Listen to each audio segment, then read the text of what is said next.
12, 11, 10, 9. Ignition sequence start. 6, 5, 4, 3, 2, 1, 0. All engine running. Liftoff. We have a liftoff.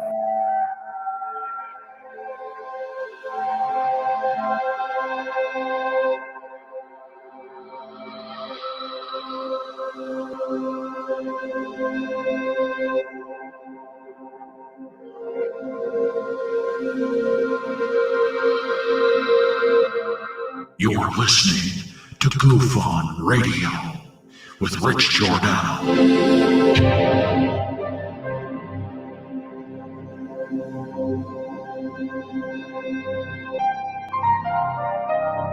My personal belief is that there is very compelling evidence that we may not be alone.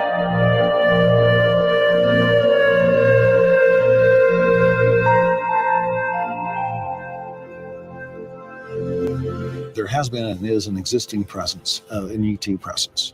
It's not going to make a difference. It's not going to change reality.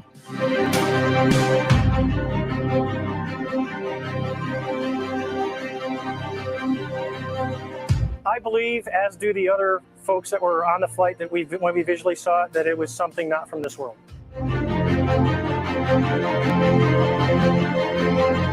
Goof On Radio.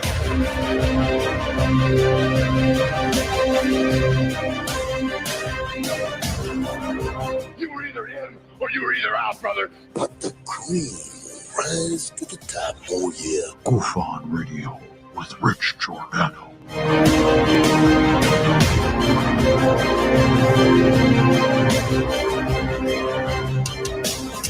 I occasionally think how quickly our differences worldwide would vanish if we were facing an alien threat from outside this world.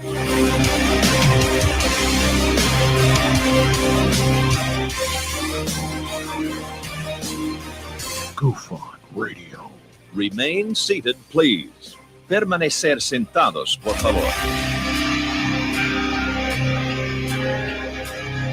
You're listening to Goof On Radio with Rich Giordano.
Welcome to Goof On Radio Stream. I'm your host, Rich Giordano. It is July 25th, 2020.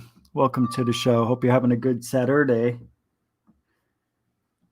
As am I. Having a very, whoa, this is great. What just happened? I can't believe this already starting.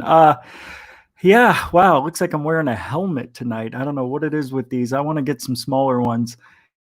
I can't believe it's Saturday. We had the greatest thunderstorms yesterday. Certain parts of the town got hit pretty hard. But anyway, today was nice and cool, 105. It wasn't bad, though. It was nice and breezy.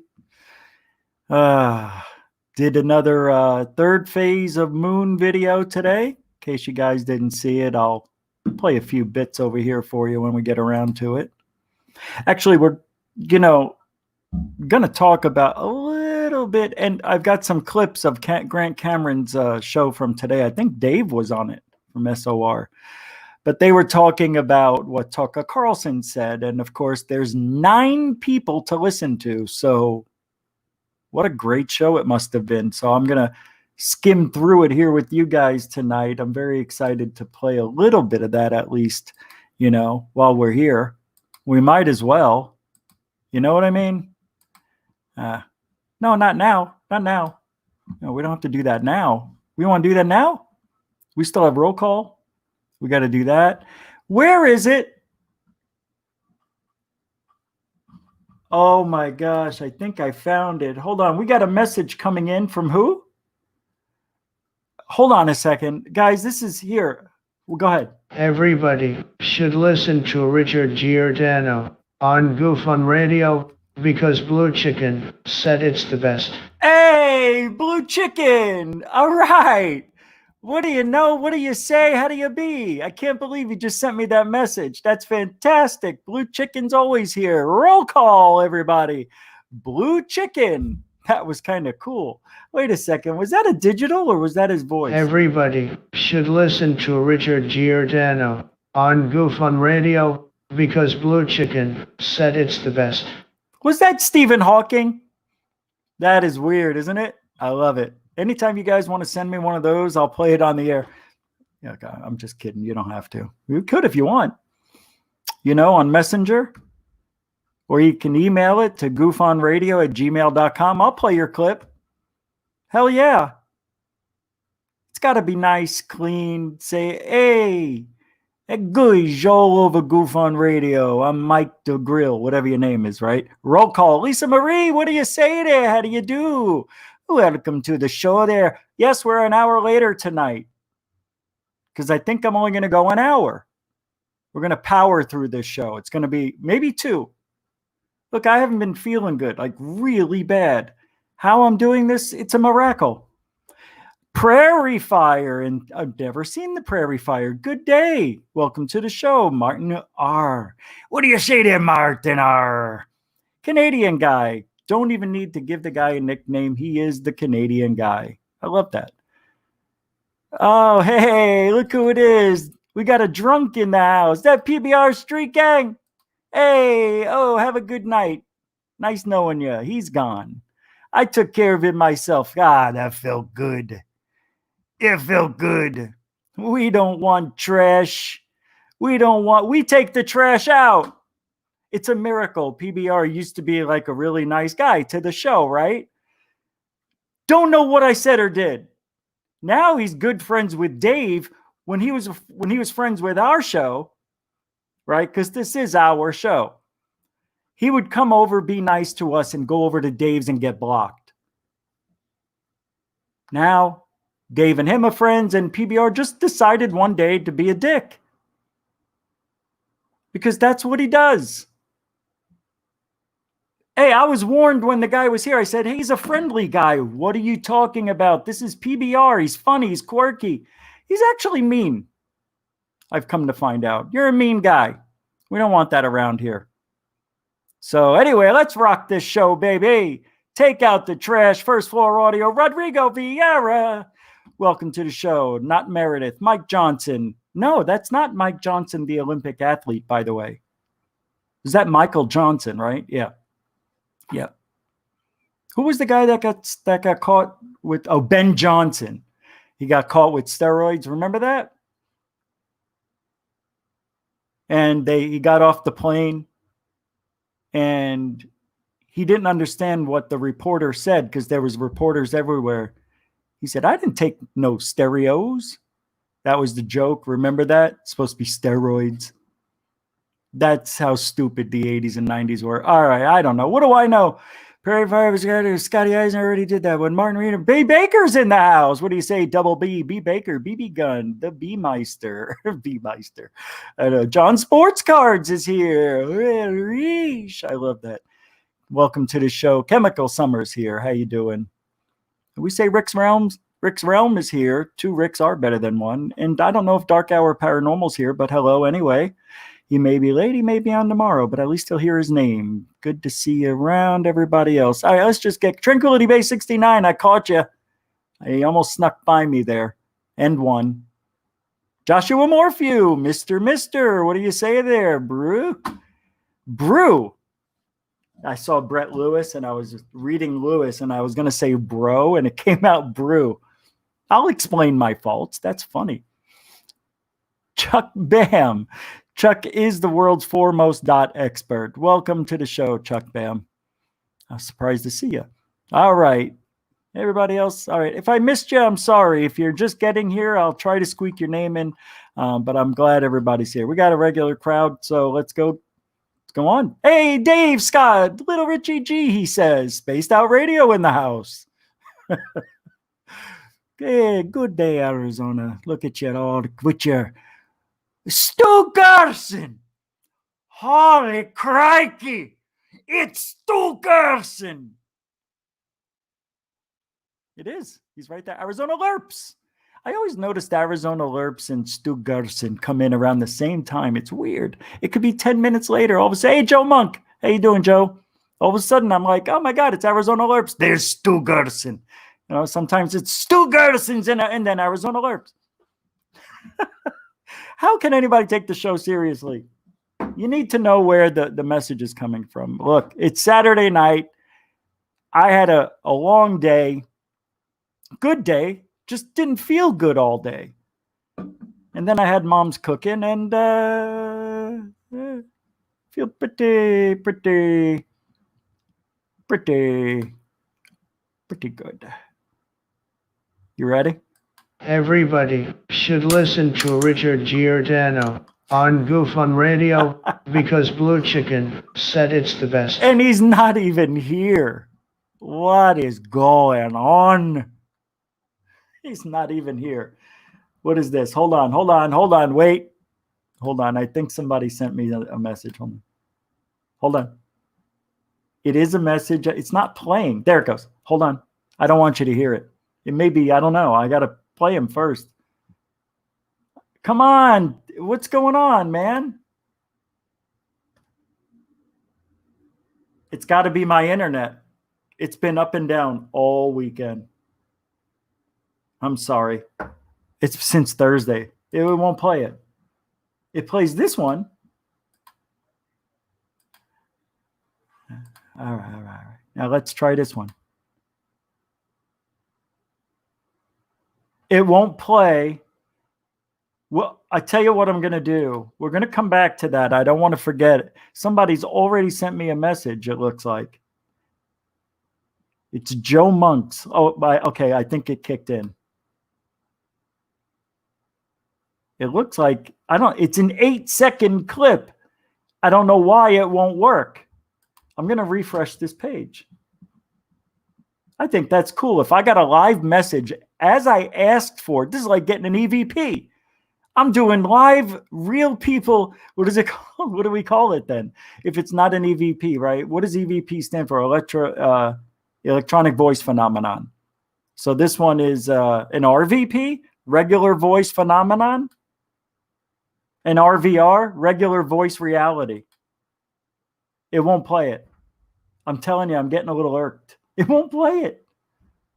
It'll play Blue Chicken, but your clip is not working. We'll try it again.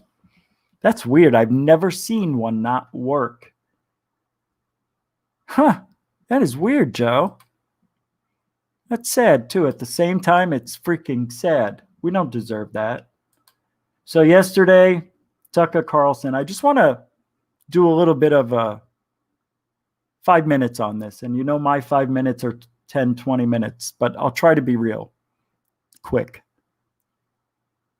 And then I want to listen to what Grant Cameron, McGuire, Melinda Leslie, Dave, I think's on there, a few other people, reputable people in the community are talking about what the New York Times article means.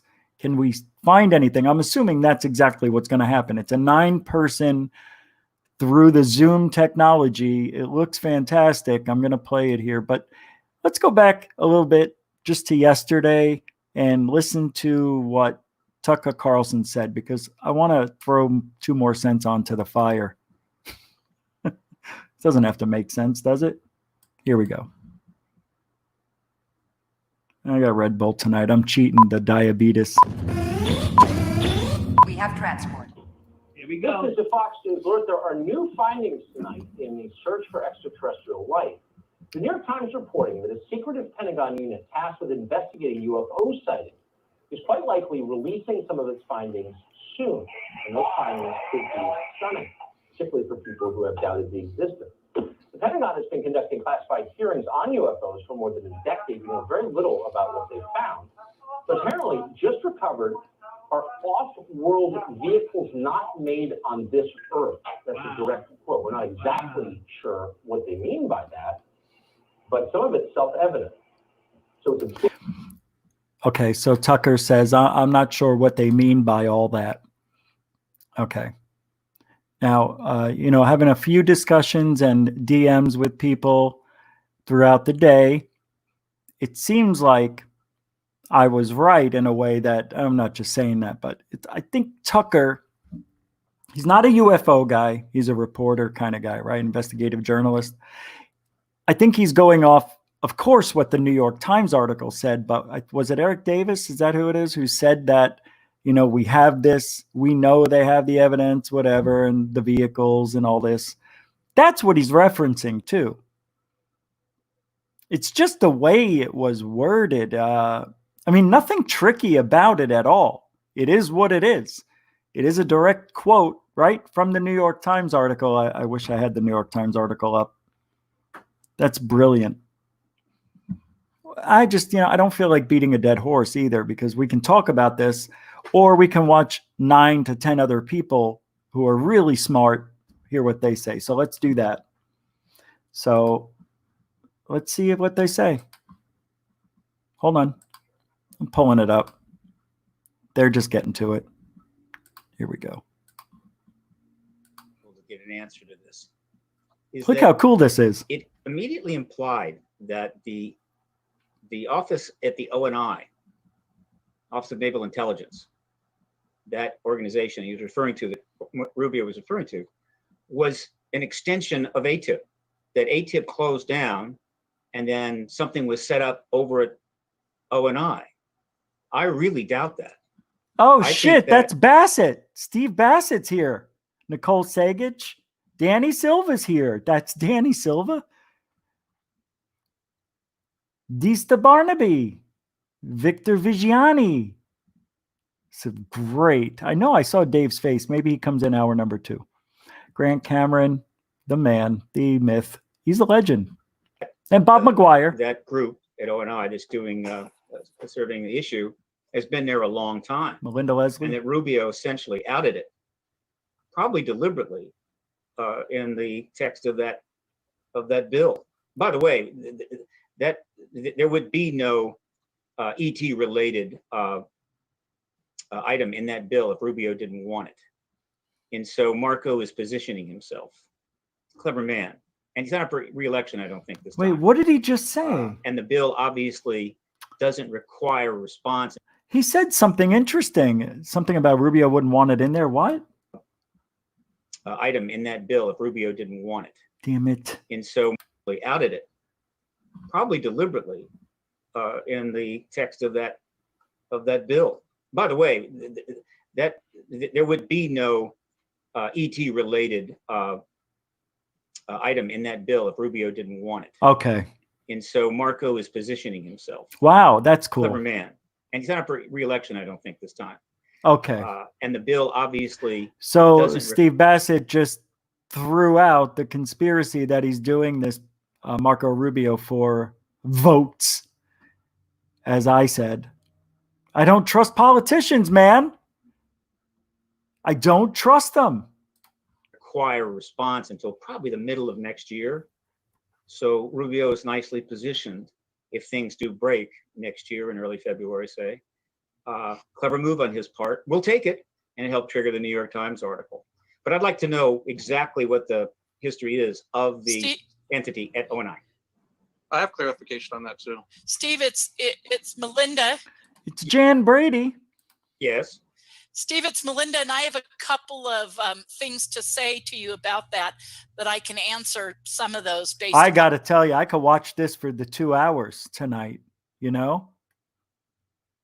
I can't look away. This is so unbelievable. I am going to play a little bit more, going to jump around. I'm going to look for other, things people are saying. So we're going to be here for a minute. I think this is extremely important. We listen to what everybody else is thinking for once. Let's look, how rare, and you see what's happening, guys? Do you see what's going on? What third phase has brought? Now look at this. They don't have 3 people, 4 people, 5. They've got 9. Right now, 9. And I think more people will come and go. This technology and bringing a lot of people in at one time, to me, it's brilliant. You can say thank you, third phase, for that. They started this. In a way, yeah. You know what I mean? In a way, no. But they're the ones pushing it out the last 9 days. The way we've been doing it, they've been doing it. I have to get on my soapbox for this. It's very important you guys understand that this is huge. How huge this is has never happened before. I don't think 9 people at one time in ufology, other than going to, the cons. These are the cons. These are your UFO cons right now. Brilliant. Good going, Grant. Con. And you know me, I never have compliments. This is good. 3, including today, but 3 recent conversation was with Jim Semivan, kind of explaining things. Are we live now? Are we on? Yeah, let's hold that for the okay. Make sure people hear it, because you did have a conversation with Jim today. Okay, and Steve, you should re-ask all that when we are sure. officially up and live. Ask all that, and I can jump in.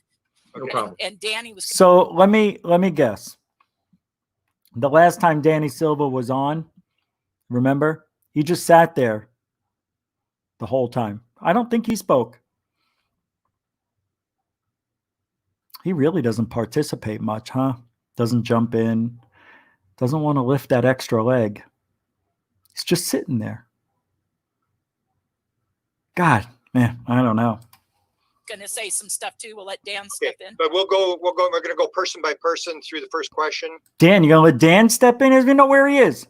And then the second question, third question, and then we open it up and people can talk back and forth. Wake up, Danny. Okay, Steve, when you bring that stuff up again, I've definitely got some stuff to say in response. Yeah. Very good. Well, that's the open part after we've done the questions. So. Okay, very good. Let me go there. Remember what you said, Steve, and repeat it.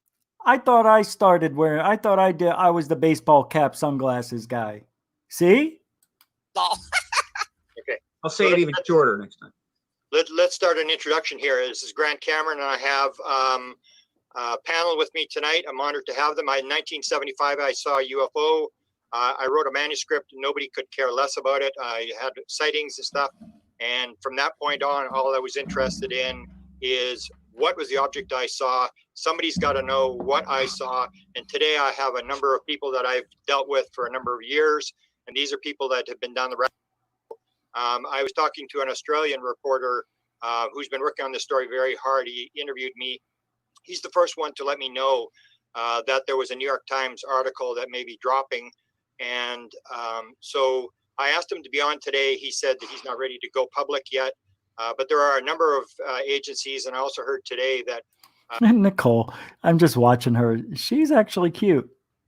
I'm sorry I said that out loud. I like her personality. She seems, I don't know, she's got a great smile. I'm looking at Bob. I'm thinking of, well, I see her smiling. I'm like, so do I look at Bob? Do I look at Steve? Do I look at, you know who this is, don't you? You know who this guy is, right? That's not him. No, who's the other one? Bigelow. That's Bigelow. Yes, it's Bigelow acting as Joseph Buckman. I'm telling you. All right, I know they're just getting into it here. I'm going to jump a little bit. We'll do this. We'll go every 10 minutes. Pretty close. It was in the middle of that week of hearings, those 5 days in the main ballroom at the National Press Club, that a early tipping point, not crossing the Rubicon, but a shift in the compass point perhaps happened, and that the New York Times initially ran a kind of ridiculing article about the citizens' hearing, and then came back and ran a follow-up, which I believe that second article during that week was the first time the New York Times had ran an article that took on the issue of extraterrestrial I life forgot about that. engaging with planet Earth. They read an article, and one of the members of the panel, I think it was, the elderly fellow. He was the oldest one, not Gravel, but the other fellow. Roscoe Bartlett. Yes, he went public and said, "What are you talking about?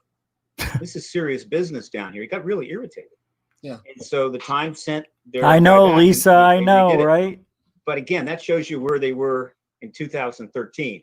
Obviously, they've stepped up quite a bit since then. Get it. That's huge. That's a huge statement going out to the general public.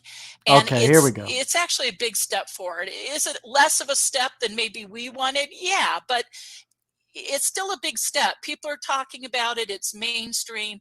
It's hit everywhere now, as far as I can tell, major news sources, right and left. And there was this interesting thing. I was talking to Semivan right before him, but I was telling him, meaning Jim Semivan, for those that don't know, but I was telling him how I was tickled a little bit that, what is it, Mediate magazine, I forget the name, but they had posted this thing about the reaction to the article, like the cultural reaction to the article.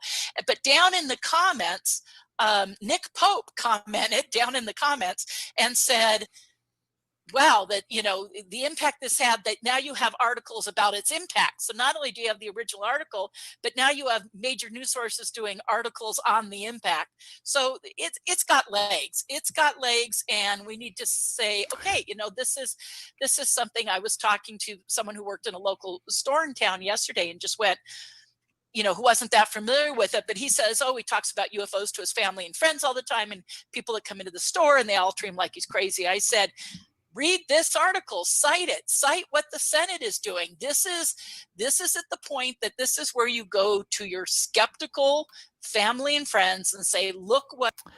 Julian, that is so spot on.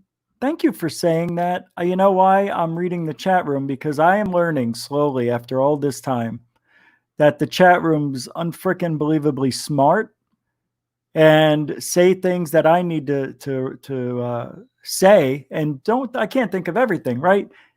You're right. They do look so GD serious up here in this panel, except Nicole. She looked like she was enjoying herself. Thank God they had one human element.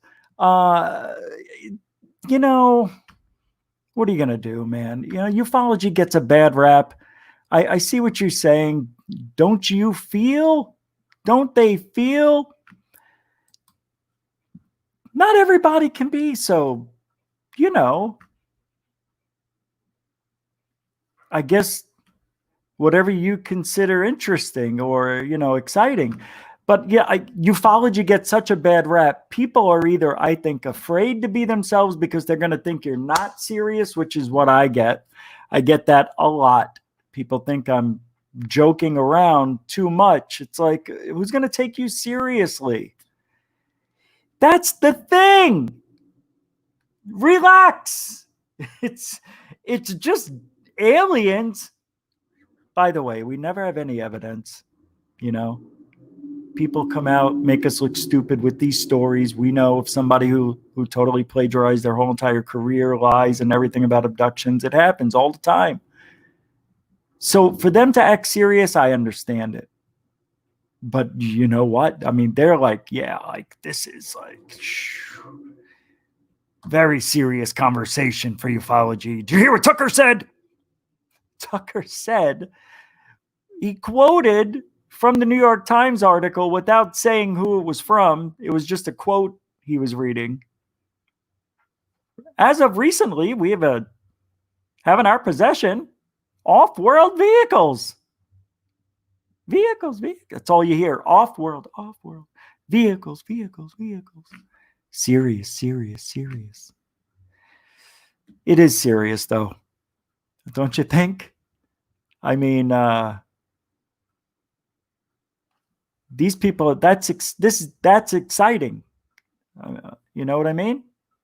You can't take some of these people to the ball game. I can't believe it's going into overtime. Sounds great. Who's playing? Oh, did you see that catch with time running out? I'm sorry, I was reading War of the Worlds, the original. I don't know. It's not that bad.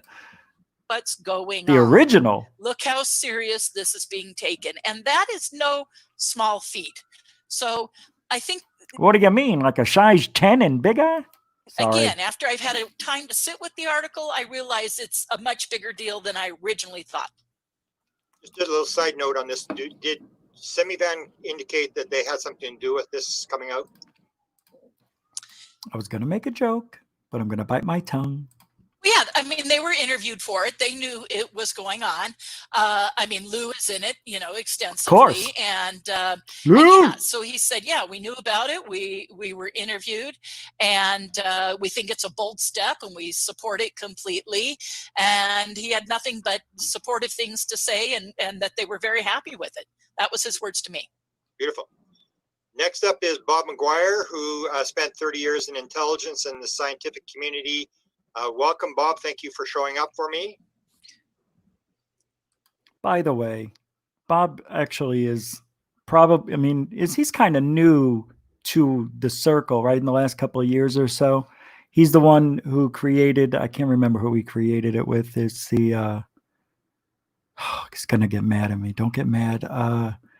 Something skyhub.org.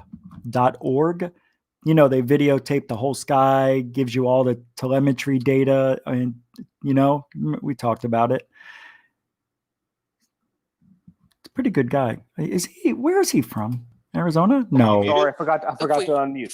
There he is. I love that Grant, stadium. Grant, for having me on. So I have several comments.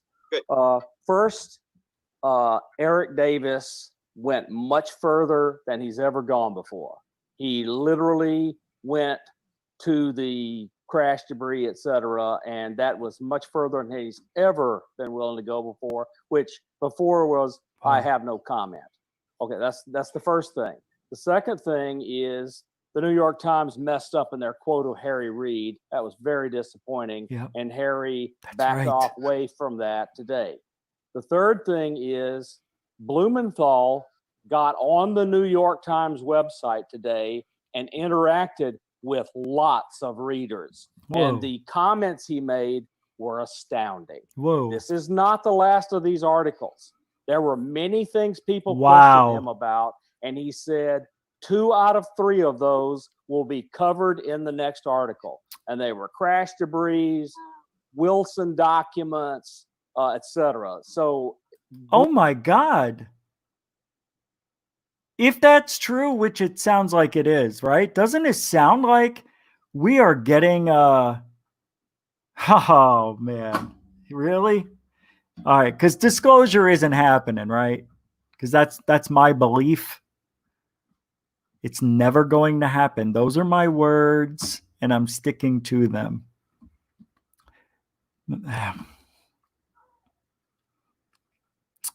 You know, if I was psychic and knew what this year was going to be like before it happened, I would have changed my view a little bit, because now I believe anything is possible.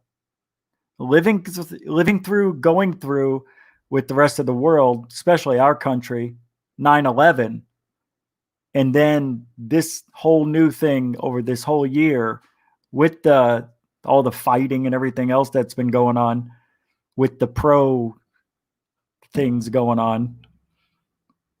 I don't want to say those words. I just don't want to get in trouble. I have to curtail some things I'm saying. I'm not. I'm joking. Protests. I just like to test myself to see if I can do it. I don't want to do it. I will try, but be that as it may, if I knew that these articles were going to come out, or this article was going to come out, and Tucker Carlson was going to quote it the way he did and the way he made it sound, brought it to a voice. Instead of people reading it, they heard it. And hearing it is a lot. I mean, it's strong to read it because it's on paper, it's in print. But when you hear it on TV or coming from an investigative journalist, it's a little bit different. To me, it is. I don't know about the New York Times anymore, but this is with 2 of the 3 things that Bob just mentioned might be in the next couple of articles that are coming out. The next article that's coming out, he said. Isn't that wild? Mainstream media taking up the UFO stories. I don't know. Something's going on.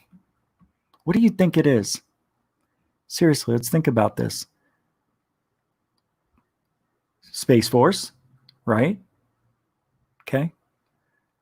What we're still going through, the reason everybody stayed indoors, that and the conspiracy that goes around it. I'm confused. Now there's 6 different kinds you could catch that they affect you 6 different ways. I mean, they cover everything, every ailment you could get. So I don't know what to believe. We're living in a conspiratorial situation right now. You know that, right? We're living in it. We're living in it. And it all has to do with Trumpstein. It's all about Trump. Trying to make citizens of the United States miserable. But at the same time, they're giving us information supposedly gonna be happening. Look, we got a little bit of information. We now know they're okay with Tucker Carlson and the New York Times saying, oh yeah, we got him. We got him. I never thought that would ever happen. That's an admittance. Do you know what that is? That's an admittance that there's off-world vehicles. They never used the word aliens. They never said that. They never said alien technology. It's off-world. See how they're skirting along that off-world. You know what it means. Alien cars. Hold on. That can fly and bend space and time and maybe parallel universe jump and holy crap. That's what this means. That's just, I never thought it would be in my vocabulary. It would even be in my frame. But I think what's happening here, I think what's going to happen is the backpedaling we've been seeing. Yeah, nobody knows. This is so confusing. I don't know what to believe. So then you have to think, okay, you got to think like if you're thinking, how do you do this? How do you try to figure out why this is happening now? Why? You got to go back 2004, the Nimitz and then the Roosevelt, I guess, or whatever it is. They saw the Tic Tac, the Go Fast, the Zoom Pro, whatever it is. GoPro? Was it a GoPro? Go Fast. Go Fast, Gimbal, and Chiripides. Okay, so they give us that. To the Stars Academy forms publicly. So we think that they're going to be the next thing that's going to usher in disclosure. Stephen Greer and all those people who've been trying to bring disclosure are pushed aside. Nobody's talking to them. It's all government right now, right? Since 2016, everything's about the government. The government this, the government that. Unidentified comes out. The New York Times article comes out. And not only that, what do? They throw in a TV show called Project Blue Book. Project Blue Book, based on J. Allen Hynek's research into the UFO phenomena. They have altered the stories, mixed, and I don't know what they did, but they made those stories seem pretty believable. Like J. Allen Hynek saw aliens is what they're making it out to be. But remember, it's based. These are based. Of course, it's for fun, but to put it out, The first 8 weeks of the year, we got Project Blue Book last year. Then right after that, boom, we get unidentified. Oh, God. Then what happened after that? Did the Wilson documents come out after unidentified? Was it last year? Last summer? I can't remember. Jesus, it may be 2 years ago. I don't know. But why now, these last 5 years? Now, I'm going to tell you something. I'm a curious fellow. I'll talk to strangers. I'll talk to people while I'm waiting in line. Not everywhere, some places. Nobody knows what a UAP is. Not one. The public has no idea. That's what the government calls UFOs. Okay? They're distancing themselves from UFO. Okay? Remember that narrative? That's done on purpose. That's to separate non-government sightings with government sightings. That's how I'm going to use UAP from now on. I will use UAP in my vocabulary, but only when speaking of government UFOs. Navy, Air Force, Marines, whatever, Space Force. I'm not going to say, John, hey, were you in Michigan? What are you, a truck driver? You saw a UFO?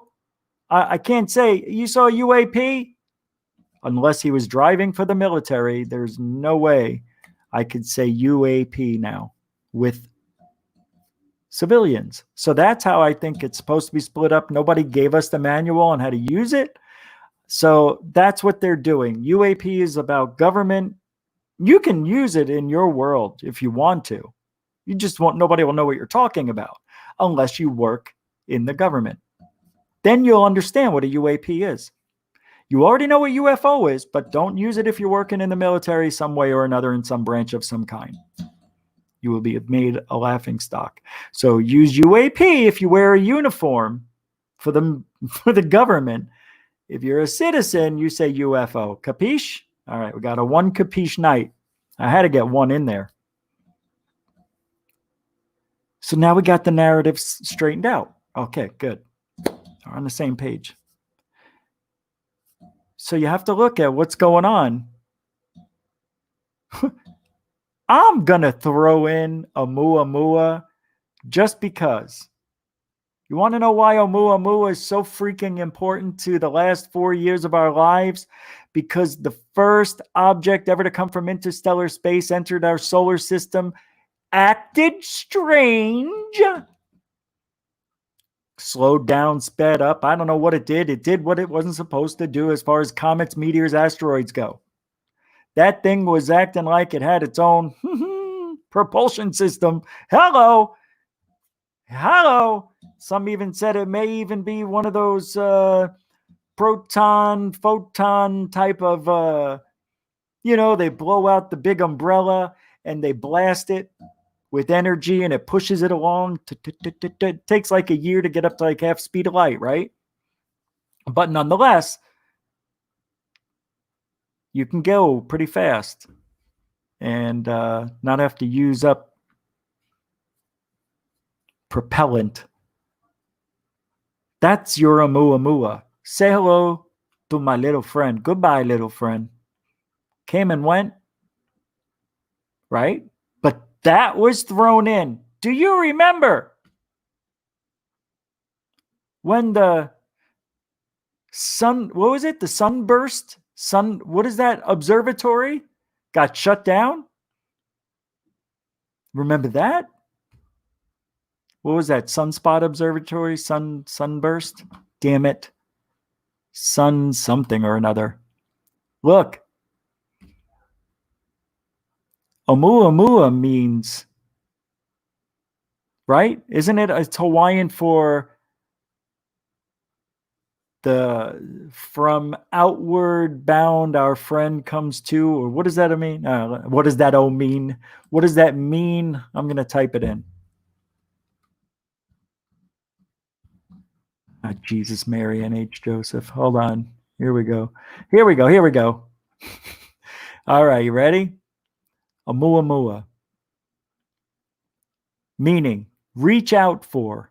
Mua, reduplicated for emphasis, meaning first, in advance of, and reflects the way this object is like a scout or messenger sent from the distant past to reach out to humanity. What does Oumuamua mean? The name comes from Hawaiian, Oumuamua meaning scout, from OU meaning reach out for, and Mua reduplicated for emphasis, meaning first, in advance of. Pretty cool. And reflects the way the object is like a scout or a messenger sent from the distant past to reach out to humanity. That's cool. It is the first known interstellar object detected passing through the solar system. That's your Oumuamua. So you throw in Oumuamua, then we had the Sunspot Observatory, I think what it was. It just hit me. A lot of weird things were happening. Capiche? That's a 2 capiche night. I didn't even mean that one.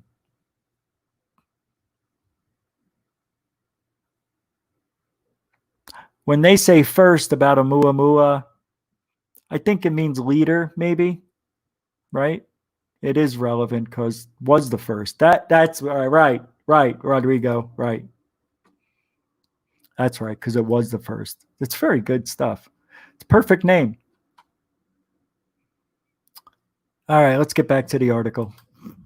Blumenthal went on the public record today in the comments on the New York Times website as saying that much more is coming, and he's certain it will be soon. He can't tell you when. Why, though? I never finished. Why now? So we put all this together. Remember Hillary? If she was elected, supposedly she was going to release some things. She didn't get elected. Trump did. I think it threw a monkey wrench in that possible push for disclosure, if that's even true. Space Force, Russia, just a few days ago, they shot a projectile-looking missile into orbit, into space, right? What were they shooting at? Was it a test? What if the aliens are up there right now? Right? What if they're there and we don't see them because we can't? We don't know how to. They can just blink it on. What if they're ready? What if they're surrounding the freaking planet and we don't even know it? Or the virus. Shh. I said that too loud. Connecting. It's a very strange time, guys. Hey, there's Dave. All right, let's see what Dave has to say here. Were you surprised? What did you think about it? And go from there. Well, the first thing that kind of surprised me about this entire article was the fact about the crash retrieval. Do we have it or do we not? We see Harry Reid coming out today and basically saying that he never said that, as you had just stated. And, you know, the way I look at it, I'm not a researcher. I'm a radio host, and I am a journalist and an experiencer. Okay? He has no choice to say that. But to say that, pardon me. And the reason why he doesn't have a choice but to say that, I fell asleep for 3 seconds. That he shouldn't have. Okay, so to watch UFO Twitter and a lot of people out there today kind of jump down the throats of Ralph Blumenthal, Leslie Kean, and the rest on this topic, I think is a little ill-advised, because we do not know what was actually said in those interviews. We don't know if they were recorded. Likely they were. And Harry Reid has no choice but to say what he had to say. He doesn't want to look like a fool in all of this. He's got to try and keep his upkeep in Washington and his power there. So that's kind of what we've been following in regards to this entire story today. I think there's a lot more being said. I think that this went one of two ways. Either Harry said that he said something that he shouldn't have, or you lost your sound. Oh, lost your sound, Dave. How does that happen? It says that you're on mute. There we go. Okay. Am I Yeah. there now? Okay. So Harry actually, it comes down to 2 points. Either one, Harry Reid made the quote and he said something that he shouldn't have, or number two, what happened was the editor of the Times article actually cut that quote and misquoted it. I don't think it would have came from Keene. I don't believe it would have came from Blumenthal that happened. It's just one of those things that I find very interesting in this article. And the fact that the people in the UFO field, whether they're researchers, reporters, whatever, are eating that up, saying this totally throws the article in the garbage, I think is not true. And I'm sure I'll take a little bit of heat over that. But there's a process on how the media works. And what we saw in this article was how the media worked, and it didn't make this article look very flattering one day later. And just to spell it for people, you've actually worked as an actual reporter, correct? Yes, I am actually one of the only journalists who is an experiencer as well. Beautiful. Thank you for that, Dave. Next, we have Danny Silva, who runs Silva Report. He's new to the... Is this happening? Dave, great points, by the way. Matter of fact, before we get out of here, there was something you said I want to go back to. Something that he shouldn't have. Okay, so to watch UFO Twitter and a lot of I think that was we it. see Harry Reid coming out today No. and basically saying that he never said that, as you had just stated. And you know, the way I kind of jumped down the throats of Ralph Blumenthal, Leslie Keene, and the rest on this topic, I think is a little ill-advised, because we do not know what was actually said in those interviews. We don't know if they were recorded. Likely they were. And Harry Reid has no choice but to say what he had to say. He doesn't want to look like a fool in all of this. He's got to try and keep his upkeep in Washington and his power there. So that's kind of what we've been following in regards to this entire story today. I think there's a lot more being said. I think that this went one of two ways. Either Harry said that he said something that he shouldn't have, or you lost 2 points. Either one, Harry Reid made the quote Here it and is. he said something that he shouldn't have, or number two, what happened was the editor of the Times article actually cut that quote and misquoted it. I don't think it would have. That was it. Cut the quote, and however it was put back, right? Is that what you mean? Put back into the story? It was just wrong. New York Times did a real bad job with that article, by the way. Couple mistakes. What Bob said. Came from Keene. I don't believe it would have came from Blumenthal that happened. It's just one of those things that I find very interesting in this article. And the fact that the people in the UFO field, whether they're researchers, reporters, whatever, are eating that up, saying this totally throws the article in the garbage, I think is not true. And I'm sure I'll take a little. Hold on a second. Hold on. Let me do something here. Does Dave, do you want to talk about it on the show? Did you want to call in? I didn't know if you want to. I'm selfish. I don't think about anybody but me. I didn't know if you wanted to, but I opened it up in case you did. Phone line is open just in case. All right. And if anybody else wants to call in, you can. The number is 623-242-2637. So we are good to go. There it is. Just remember, there he is. Holy crap. I can only take one call at a time. Hey, Dave. How you doing? Hi, G. How you doing? Excellent, man. Thanks for taking the bait. No, thanks for calling in. Yeah, that's exactly it. I got a smile on it. I think Richie G wants me to call in. Yeah, that's a good. I would go on camera, but I'm actually shirtless and scrubbing walls right now because we're about to do a bunch of painting in our house. Oh, thanks for calling in. What are you doing? You didn't have to call. I needed a break. Oh, good. So we were just listening to you on, wow, what a great show so far over there. I'm not going to go through the whole 2 hours, but I will later. What do you think's going on, man? Well, first of all, I want to say I need you to send me your email because in a previous conversation that you and I had earlier or yesterday, I have some information for you. Yeah. Okay. Okay. And second of all, and that's private, by the way, to all your listeners. You can't get into that yet. No, I know. We're always working. Second of all, it was kind of cool to actually be invited into that. Yeah. Because that was a first for me. Oh, okay. And it was, I got to admit, it was a little intimidating, and I realized people are, oh, you talk on the radio every night. Why is it intimidating? Because that's Grant fucking Cameron. Okay. And I just think the world of him.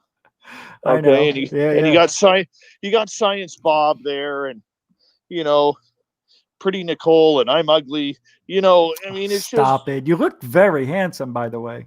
I like the hair. The hair looks great now. If you're hitting on me, it's working. I'm just telling you that right now. Well, you said your shirt's off. Come on now. All right. You started it. I know. Anyways, getting back to the discussion about the New York Times article. The one thing that I watched yesterday, and I just sat back and watched, and then when I felt the need to comment on something, I did. And I was very disappointed with with a lot of people who claim to be journalists, who claim to be researchers, who were jumping down Ralph Blumenthal and Leslie Kean's throats over this. Okay. And this really, Rich, if I could just stand on a pedestal for a moment here, because I know people are sick and tired of hearing me state the following, okay, that there are very few real journalists covering this story, okay?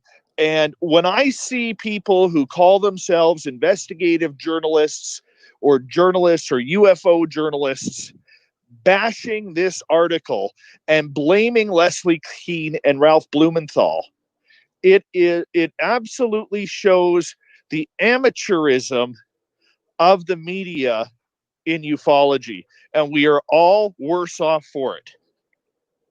And what I mean by that, Rich, what I mean by that is this. Blumenthal I'm not a Leslie Kean fan because she has ties to TTSA. I'm not a fan of that because I'm still old school enough to realize that reporters need to be unbiased. All right? Yeah. And screw the Tucker Carlsons and the Don Lemons in the world. They're garbage. And, Kean has always been very pro Robert Bigelow, pro To the Stars Academy, Tom DeLonge, and etc. So that I've always questioned. However, when you have the powerhouse behind you in Pulitzer Prize winner Ralph Blumenthal, they do not make little mistakes like that. Yes, to err is human. Okay, but a guy like Blumenthal, who has won a Pulitzer Prize, does not make those types of misquotes. Okay, they just don't. So what happens here is this. It goes two scenarios. Number one, Harry Reid said something that he shouldn't have. All right. And he got called out by the intelligence community, who immediately read that article and said, Harry, what the hell are you saying? Right? Like, come on here. You can't say that. You have top secret clearance. So there's the rebuttal. I never said that. All right. Number two, when you have a junior editor, okay, you have your main editor. He doesn't go through every major story. Okay. You have junior editors underneath that. So what happens in a newspaper column, okay, they give you so many words. So let's say, for instance, they allotted 2,500 words for this story in the newspaper. Okay. But this story came in at 2,750 words. The editor's job now is to cut out 250 words from that story. So now what could have happened is the editor, okay, took that quote and cut it and just left the juice, but all the rinds were gone. You know what I'm saying? Is that what happened? That could have happened too. It could have. Okay. It to me, it's one of the two. Yeah. Because Rich, if I'm working on a major story, and yes, I have a radio background, not a newspaper background, Right. but either way, I know newspaper reporters. They record everything. You know, I remember being in media scrums at Vancouver Canucks games, and you'd hear the coach say, "Oh, you misquoted me. You misquoted me." Screw that. You were on tape. We all got the same tape. And if it was exclusive, you talked right into a digital voice recorder, and that's where they got the audio from. It's the oldest trick in the book when it comes to the media is everybody hates the media. There's 3 jobs that everybody hates. Okay. And they hate car salesmen, they hate journalists, and they hate lawyers. True. All right. And I can say this, okay? The easiest way to blow a story up is to have somebody like Harry Reid come out and give a scathing, "You misquoted me," in that article. Blumenthal has been doing this for 40 fucking years. There is no way that he is misquoting anybody. He's a Pulitzer Prize winner. That's as high as it gets. He doesn't, at his age, he doesn't need it. Okay. Right. He doesn't need the publicity. He doesn't need the awards. He's there to bring credibility to the story because of his award-winning background in journalism. All right. He's there for nothing else but to provide great journalism and to provide the ilk of his name to the article. So what does that mean for our ufology here? Well, what it means for our ufology is it's showing how stupid we are.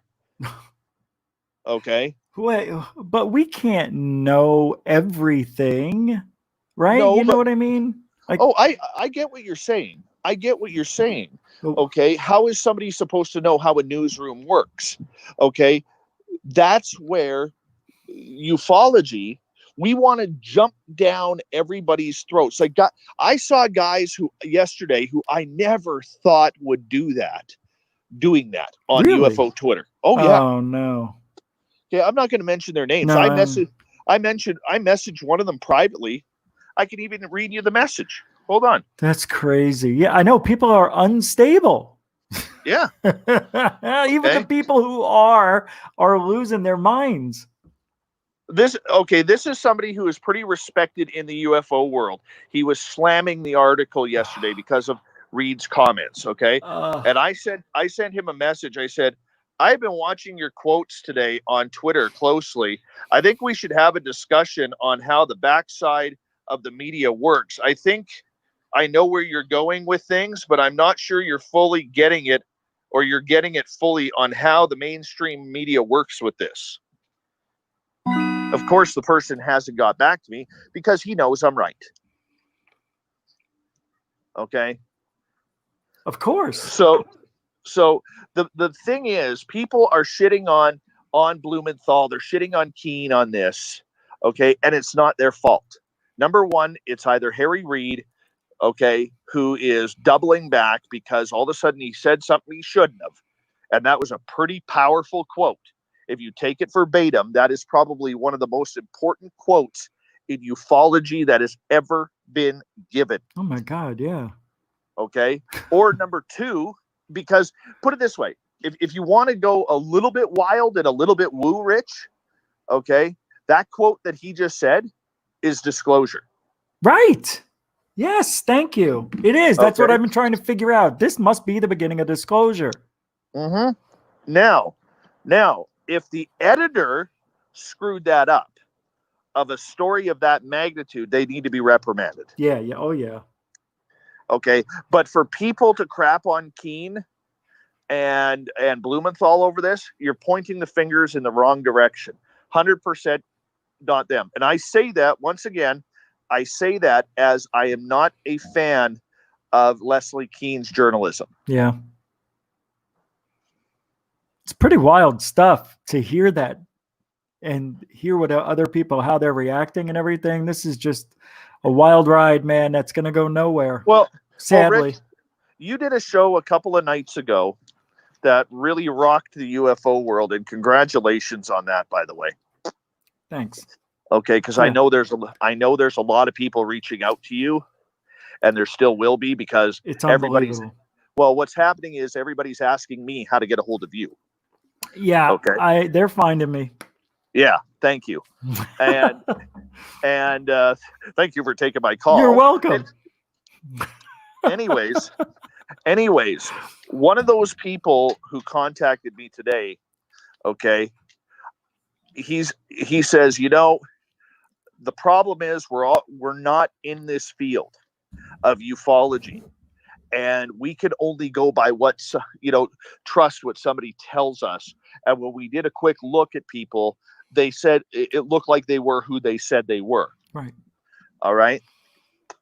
Now, my report to him was this. Okay, and I'm not trying to put people like you or me on pedestals. Okay, that's not what I'm trying to do. But I said this out of genuine caring. I said you have to learn, if you're going to battle this field and step in this field, you have to realize it is filled with charlatans.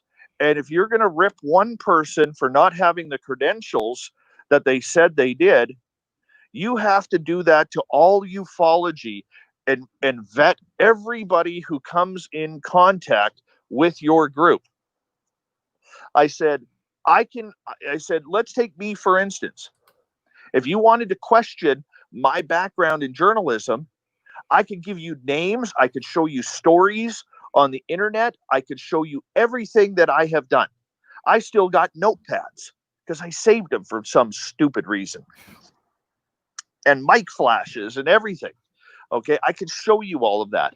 I said, but this is what I'm saying. And people harp, I've heard people harp on me and harp on you, Rich, going after these people who are frauds. Okay, going after people who claim they're investigative journalists or UFO journalists when they've never worked in journalism in our lives.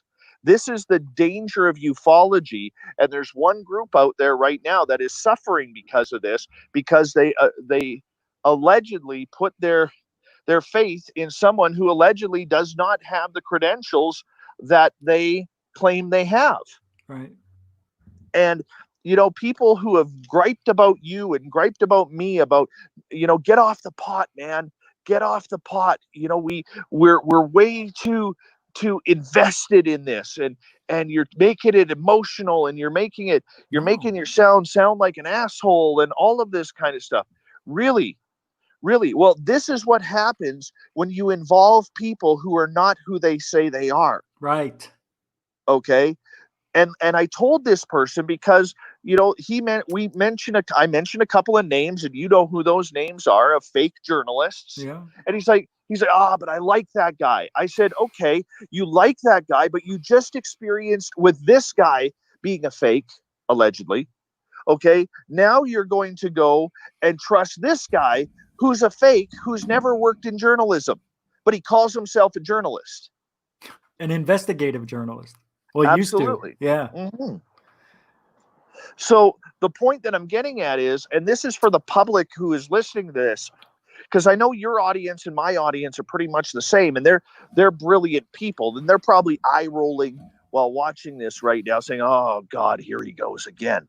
Okay, but this is why we cannot take our foot off the gas pedal, because one group who has really good people involved with it and really top-notch scientists just potentially got burned because of somebody who lied about allegedly about their credentials. It's a pretty big matzo ball out there. It's a lot of people being hurt by this individual. Well, it hurts a lot. It's not just about that person, though. And you're right. There's more to come on that. Yeah. Okay. There's a lot more to come on that. However, this goes for the whole community of people who lie. Okay, people who are trying to make a living out of this, people who are trying to pull the wool over others' eyes because they want that television show and they want that prestige. They want to be on that top row of conference posters. Okay, And that's where we get into the bullshit. And we're seeing that. We're seeing that in UFO groups. We're seeing that now with this article coming out and people bitching at the reporters who wrote it. Once the article leaves their hands, it's in the hands of the editors. But these are people who allegedly are journalists. And it's showing that they're not. They're not very good. No. It doesn't seem like people care as much. It's just weird. It's a weird time. I can't believe how, huh? Yeah, okay. Pardon me for cutting you no, off it's there. good. Okay. But if you and me, let's just use you and me for an example. If we take our foot off the gas pedal, then we're no better than those people who are lying right now. And those people, like you just said, like, well, that's the way it is. It doesn't have to be that way. You know, it doesn't have to be that way. But why do people get upset at us for delivering the truth? Because they don't, okay. They don't believe it? There's two answers to that. A lot of the people who are calling themselves journalists, for instance, in reality are really nice people. Mm-hmm. They don't know any better. And they just said, well, I wrote an article for this online company. I guess I'm a journalist now. Hee hee, look at me. Look at my eyes. All right. Right. Yeah. And so that's how it goes. Is somebody said, well, hey, that was a good journalistic article. You had real good journalistic integrity.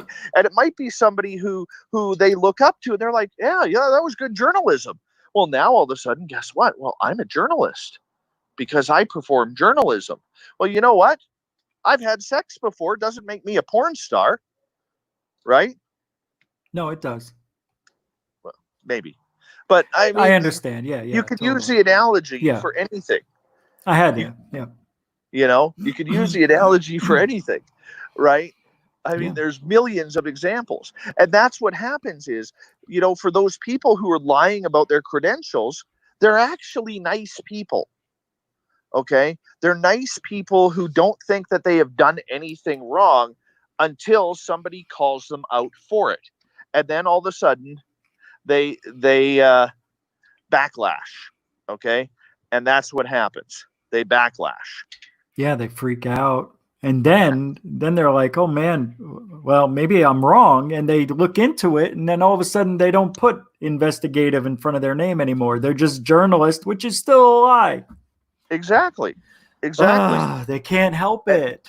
And that's the point that I brought up to this person I talked to today is that exact point.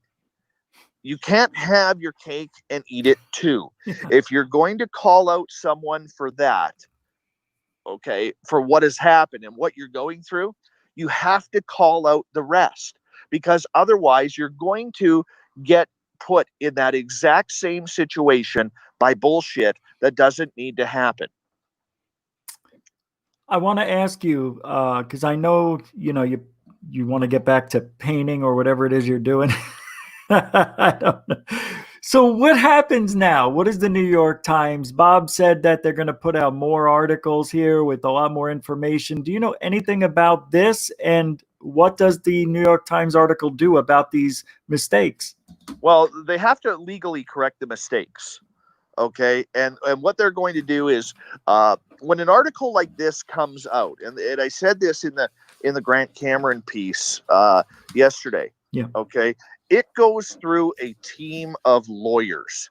Okay. There are certain times that the media, and I saw this in our newsroom when our crime reporter was working on stories where if he had something big on a politician or he had something big on a corporation, before that story got run, we had media lawyers who we would contact and say, okay, this is the story. This is where I got the information. This is the source. You break it all down to the media lawyers. So that way they have their butts or your butts protected in case something happens. Okay, now I worked in sports. That never was going to happen. Okay, it was never going to happen. And so I didn't need to worry about that. But for crime reporters or people who are working on the political scene and they got a huge breaking story, those stories would immediately have a meeting with the editor, with the news director, and they would get the company lawyer or the media outlet lawyer or lawyers on the phone, and they'd go over everything. Okay, this is the quote I have. What are the legal implications? So in order to keep those sources open, this is what I'm assuming happened. Okay, Harry Reid says, why the hell did you run that? Okay, like, I can't go on there. This is security. I'm denying that I said that quote. And if you want to continue getting info out of me and intel out of the TTSA or whomever, you need to print a misquote in that paper. Okay, that they would look at their lawyers and the lawyers would say, yeah, it's probably a good idea. So in order to keep the floodgates open on this story for future stories and future information, okay, they have no choice but to run the retraction. Do we know this is a misquote? Or is he just saying, I never said it, but is it a misquote or is it real? Is that what we won't know? That's what we don't know. This sucks, man. But remember, okay, so remember about a year ago, I came on your show, and I think B. Baker was giving me a hard time on this. Yeah, I'm looking at you, B. Baker, right now. Okay. And I mean that with all love and respect. But the idea behind this is there is a narrative being played here. Okay. It involves the New York Times. It involves Fox News. It involves other media outlets. It involves the Stars Academy, namely Chris Mellon, namely Lou Elizondo. It involves Harry Reid. Okay. Those are the major players that are in this right now. Okay. And if they want to control that media narrative on everything that is coming out, okay, and in order to keep the government secrets, whether it's Roswell, Phoenix, Shag Harbor, whatever it may be, they have to keep a tight leash on this story. That's why all of a sudden Harry made fun of it and said, I never said anything. This is about anomalies in the sky, not about little green men, or whatever his quote was. Vehicles? Right? Yeah. Okay. Off-world vehicles? Well, who the hell is flying them? Right. You know what? Is some alien named Niptu on Mars having a drone that can fly to Earth? And he's sitting there. He got it for Christmas at Mars Christmas time. Like, come on. How stupid can we be? It's only obvious that if it is from this world, okay, if it is from this world, it could be a drone. If it's not from this world, it's got to have a fucking pilot. Unless it's a, drone, they send over something with nothing. Like we do. Yeah. Could be.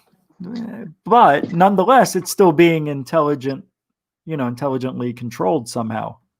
Yeah. I mean, dude, it totally could be. I don't know. God. You don't know. I don't know. None of us know. Now, okay. Did Tucker Carlson do a second part 2 to that? Yes. I thought he did. Yeah, I couldn't find it. I didn't get a chance to see it. All right. I'll look it up. Yeah. I didn't get a chance to see it yet, but no, anyways, I just, that's what I know. Okay. Yeah. And the media and here's the other issue. Okay. Since I've been in this field, it doesn't matter if I've talked to Lorian Fenton or, other people who hold major conferences around North America. The biggest issue another big issue that ufology has had is they have never had anybody who understands how the media works make presentations.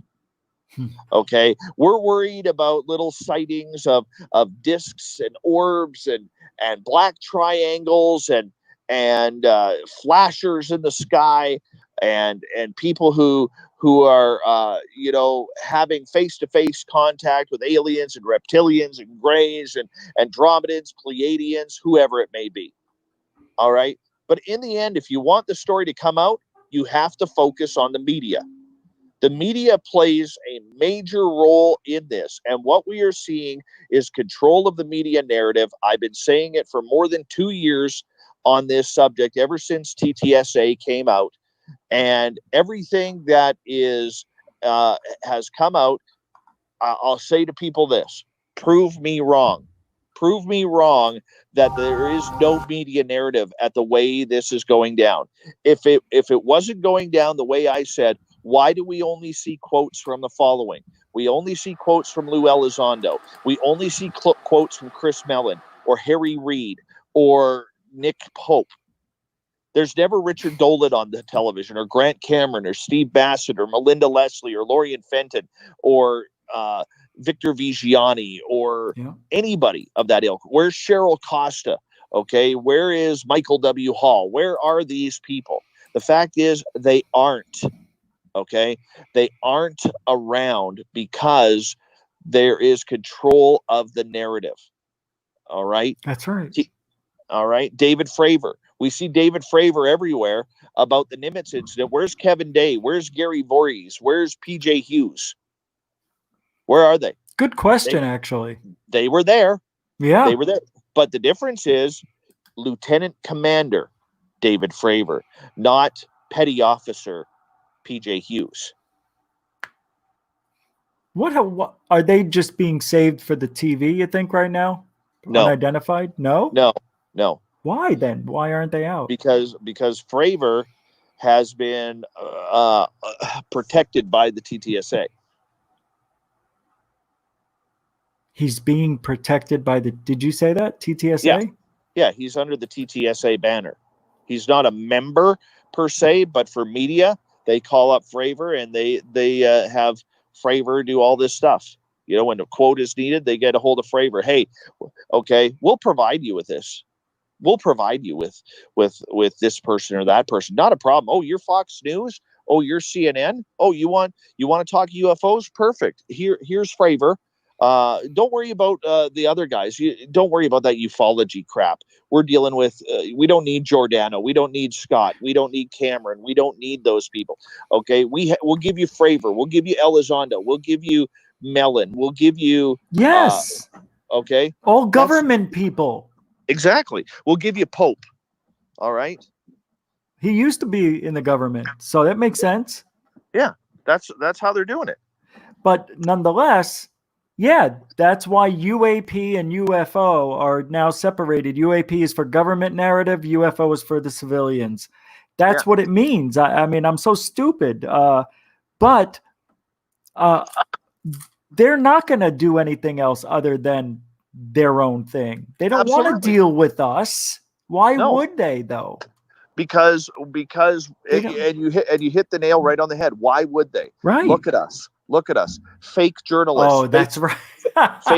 fake scientists. That's right. People claiming that they are an incarnation of a Pleiadian starseed. People who claim that they are having Mothra's love child. All right. There's all sorts of bullshit in this field. And what they're trying to do, to TTSA's credit and to the narrative's credit, is they're trying to bring credibility to it. They don't look at Spaced Out Radio and say, well, that's a credible show. They're not even looking at George Norrie, guys. Okay. George Norrie has 9 million listeners a night. They don't look for him for a quote. Okay. When this started, before Art Bell passed away, Art Bell wasn't even being interviewed on this. Okay. Yeah. And he's the man who created the entire paranormal media. He did, didn't he? Yeah, he did. Absolutely. Yeah, absolutely. Sure. Without a doubt, because he was on every night all those years. Yeah, absolutely. That's right. Absolutely. So basically, they don't want the wing nuttery of ufology. Okay, that a source of a source of a source who sat at a hockey game in a press conference in a press box in Vancouver said that, you know, aliens have invaded Toronto and New York and LA. They don't want that. What they want is they want the government source. Okay, that's why there's no history. Okay, don't forget, Rich, and the people shouldn't forget. There's 70 plus years of these stories that have been recorded ever since before Roswell. Okay, that is a lot of information to cover up. And here's where it gets really stupid, Rich, and you and I haven't even talked about this. Okay, is now all of a sudden, with these questions opening up about everything and people starting to push their sources a little bit more to get a little bit more information. Okay, what this is opening up to, guys, is it is opening up to a lot of weird stories that are going to come out. Just from the government, though, right? On everything. Like I know there is somebody out there right now, okay, who has, and I have had the pictures sent to me, and be damned if I can find them right now. I know no government agents wiped my phone or anything like that. Yes, they did. Okay. But there is somebody right now who sent me photos from an alleged jump room building. Holy crap. No way. Okay. So here I got to see this. So here's the thing. These photos were taken secretly on a phone, allegedly. Wait, this is old. Aren't these old? Well, hold on a second here. Okay. Now all of a sudden, and this is where everybody's going to eye roll. Okay. But what is old is new again. Okay. Because when it starts to come out that, and this all ties into the narrative. Okay. And this is my thinking. And I've talked to Science Bob about this, and Bob thinks I'm onto something. And when Bob thinks I'm onto something, I usually run with it. Okay. Because no offense, he's kind of smart and way smarter than I will ever be. Yeah, he is. Okay. Yeah. But here's the thing. If they can't control, if the media wakes up and starts asking, what about Roswell? What about Kecksburg? What about Phoenix? What about the Marfa Lights? All of a sudden that opens up to a hell of a lot more of a Pandora's box here. Okay. Where is Andrew Bashago a liar? Okay, now I'm not saying that he met with Barack Obama on Mars. Okay, I think that's a little far-fetched, or you know, that he was told that he was going to be president. I think that's a little bit. No, you either believe all the way or no way. You can't half believe that story. Oh, come on, man. You can't cherry pick that story if it, you know what I mean? Well, I have to give you a hard time. Well, I'm going to throw a shoe at you. Let me tell you something. All right. Anyways, I know what you mean. But I'm not really busting chops. But you can't just break up that story and pick and choose some. What do you mean then? If I'm not understanding this, what I'm saying is, outside of Bashago, okay, take Bashago and throw his name and his stories to the side. Okay. Okay. There are people out there right now investigating these jump rooms. Okay. And they have had people send them photos from this alleged building that there's these jump rooms. Okay. You look at, and I know you and I have battled on Bob Lazar. Okay. We battled heavily on Bob Lazar. I believe Lazar, you think he's a piece of poo. Okay. And we go from there. But you look at the Lazar story the last couple of years has come back to fruition. Okay. So all of these stories that are coming back now, they all need to be re-questioned and reinvestigated, because what's happening is as more of these stories go out, and the more that we start nitpicking the information, It's opening up to a whole different realm of questions, and a whole different realm of people now could start to talk. Now we have to decipher the bullshit from the reality. Okay, there is no choice there. Okay, but I think that it would not surprise me if all of a sudden in the near future that we are looking into a lot more different things like Stargates and like jump rooms and what we saw in Austin Powers with time travel and all of this. It could very well be possible. We don't know at this point, but we can't rule it out because of the rest of the cover-ups that are going on. And we have already, in the last year and a half, seen a lot of admission that has come out that has been denied for decades. Denied. I understand everything you said. As a matter of fact, I could mirror some of it with my own thoughts and my voice. One thing that I have a problem with is, we've heard things we never thought we would hear, but you have to look where we are. Social media could have been the proponent in bringing that stuff forward because so many people are getting desensitized to it, I think. It might be easier to bring that stuff out. But on the other hand, we still don't have any evidence. Well, I realize this. I know, right? But it's fun that, fun in a very intelligent and ufological way to imagine that what they're giving us could be the beginning of disclosure. The drip drip effect, as people say. Absolutely. I don't know, Dave. I don't know either.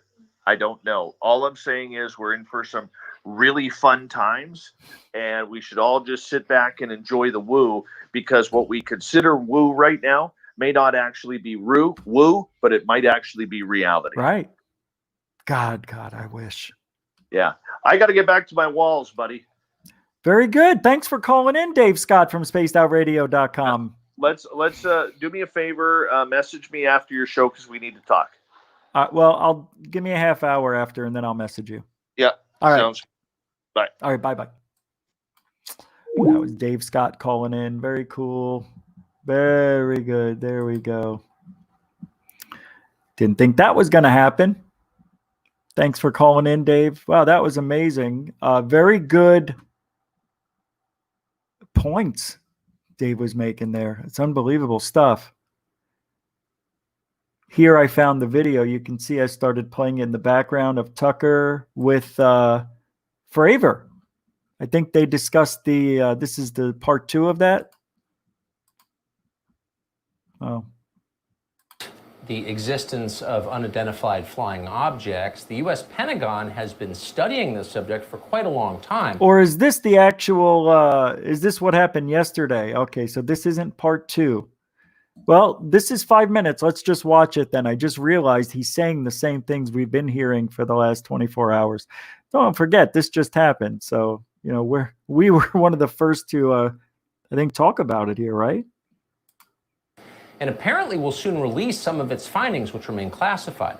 According to a new report in the New York Times, the U.S. government may have physical evidence of, and we're quoting, off-world vehicles not made on this Earth. All right. The government has also released footage of UFO sightings, including a 2004 encounter recorded from an advanced Navy fighter jet. Commander David Fravor is a retired naval aviator who once saw something he could not explain, that science can't explain. We're honored to have him on tonight. Mr. Fravor, thanks so much for coming on. So tell us if you think this is being misinterpreted. According to the New York Times, the U.S. government has physical evidence of some sort of vehicle made not on this Earth. Is it what it sounds like? Well, it sounds that way to me, Tucker. I just, I never want to speculate what the government truly has, but I would say there's stuff out there. I mean, the 4 of us that chased the Tic Tac in 2004 will have attested to it multiple times that what we saw exceeded anything that we had in our inventory, far superior to the airplanes that we were flying in at the time they were brand new. So I would say, yes, there's something out there, and hopefully the government does have stuff. So when we spoke before about this, and you suggested that the object you saw that you chased, the Tic Tac, behaved in ways that challenged your understanding of aeronautics, of physics. And you didn't think it was likely that that object belonged to a foreign military. Do you think the U.S. government has concluded that this is not Russia, China, or some other country?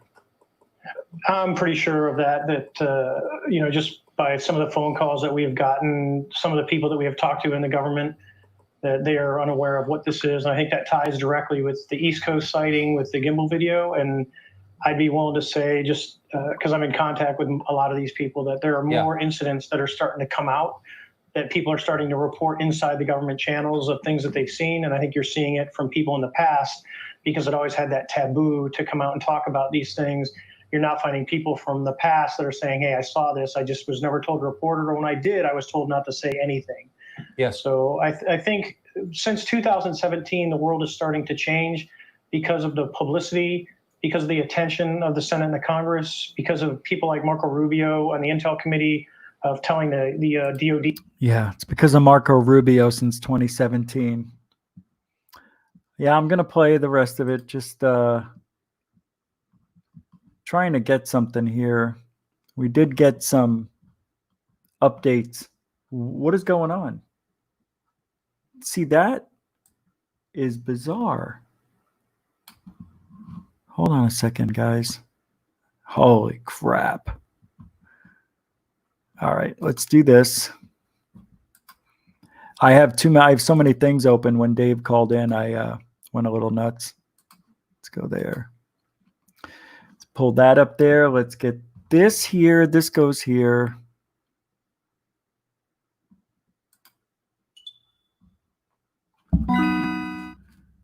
Unbelievable.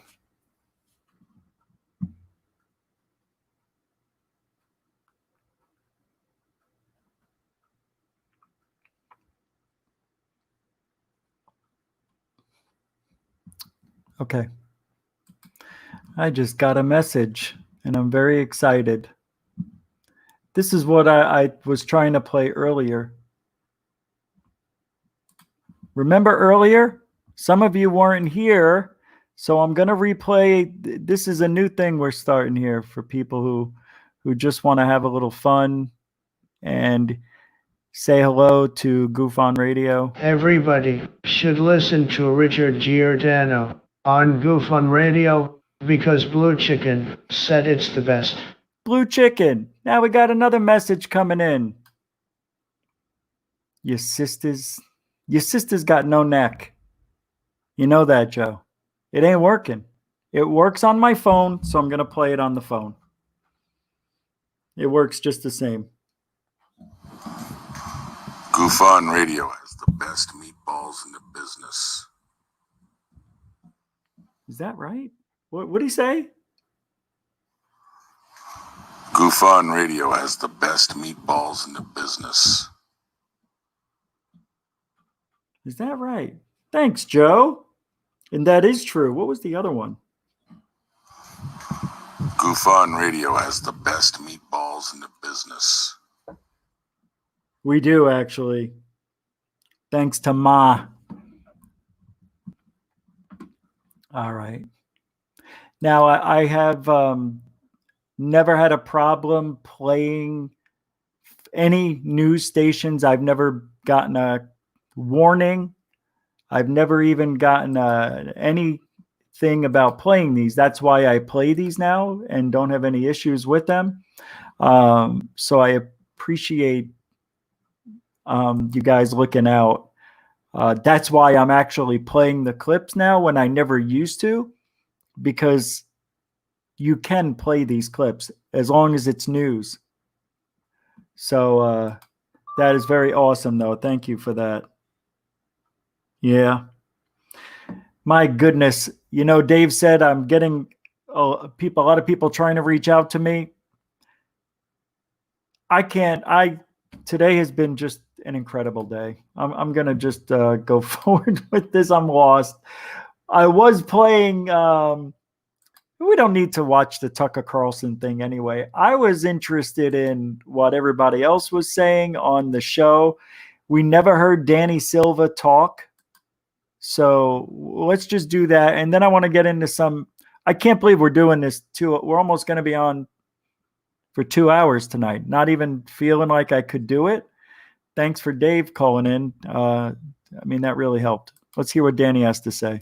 So many people, and namely Michael Hall was the first one. So, you know, it's just hard to keep all those people quiet no matter how much they wanted to. So we definitely knew it was coming. I think he played football for the 1992 Bears, right? Didn't he used to play like center, like lineman or something? The long snapper. Yeah, I think he did. That's why his name sounds familiar. I'm joking. You know, I think Either that he could have been in Greco-Roman wrestling, because that's what I see when I see Danny, a Greco-Roman wrestler. Call me crazy. they're basically continuously working. Some of the times Is it people are Greco? always digging into stuff. Tony Greco? Sniffing around too. So you never know when something's going to come out. But then it really ramped up, I think, you know, a few months ago. I think it's a really important story. Like Melinda said, I've been saying this too. It's for the public. It's not for us. I know we wanted a lot more in there, but the fact of the matter is it's for the public. It's in the New York Times because of it.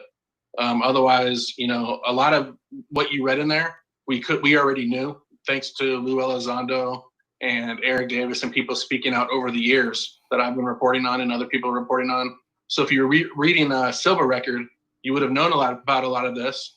But, you know, that doesn't mean the public knows about it. They're not the I public. can't believe he just did a shameful promotion right on the show. See, I can pick him. I'm telling you, who does that? Self-promote while you're on somebody else's show like that in the middle of a... If you would have listened to Danny Silver Records... That's like me going on there. You know, if you guys would have listened to Goof on Radio stream Monday, Wednesday, Friday, and Tuesday and Thursday, 10 p.m. Eastern, 7 p.m. Pacific, right here on YouTube's, you guys would be like, what is he doing? That's kind of what he did, and that's what I heard. He might not have done it, but I just heard Danny Silver Records, and I'm like, what are you talking about? All right, but look at, we got Bigelow. Look at Biggs. He looks like Richard Dolan Bigelow. It's Richard Dolan Bigelow. Holy shit balls. Tell me I'm wrong. Got the Bigelow hair and forehead.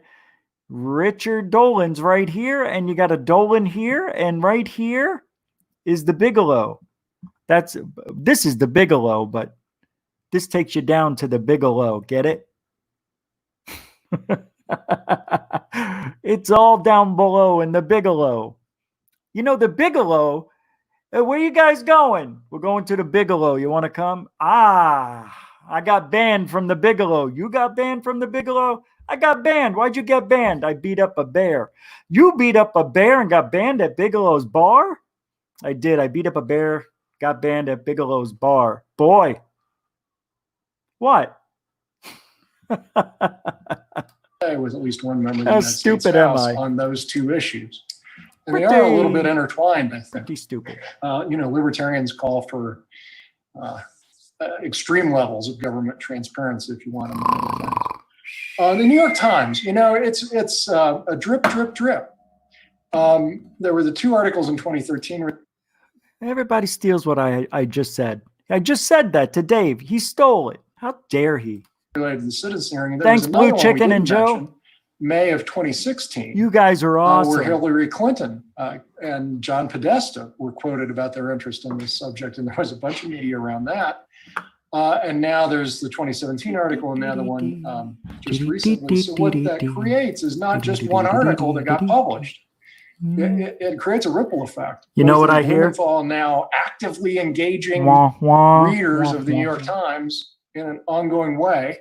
In those comments, there's almost 500 of them now. And it is trending number. Who is this guy? Who is it? Joseph Buckman. Oh, it's Bob Bigelow Buckman. It's Bobby B as Buckman. Bucky Dent. Bucky Dent. One. But then other media who don't want to get left behind. So not only members of Congress that don't want to get left behind, but every other media outlet, you know, would love to break this story before the New York Times does. At least that seems to be the direction we're heading. That's quite exciting. And so I think we need to look at it as, you know, not just an article, but the full effect of that being a lot of people getting really interested in this. And the New York Times may may want to keep the lead on it. Stay away from the camera, Jowls. Because you got to know, not only does the publisher of the New York Times, I think Steve's correct, probably has been given information that can't be reported because, can't be cited, verified, whatever, it's out there a little bit. All right, we got to look at this here. We got to do a breakdown. You ready? Breakdown. In the back here, we've got Joe Buckman, whatever. Here, we've got Joe's coats. We've got leather coats. We've got the large. We've got the cutoff at the waist for the ladies. We got the extra long leather coats all the way in the back. You know Chuck's bringing these, Chuck Buckman. Chuck over here is bringing these coats through the front door. Right? What's that? No, oh, right. He's bringing the beef through the front door. Coats go out the back door. Gush. He said, how can I make this place look like I know what I'm talking about? By putting a recorder in the middle of nowhere. Inconspicuous 1938.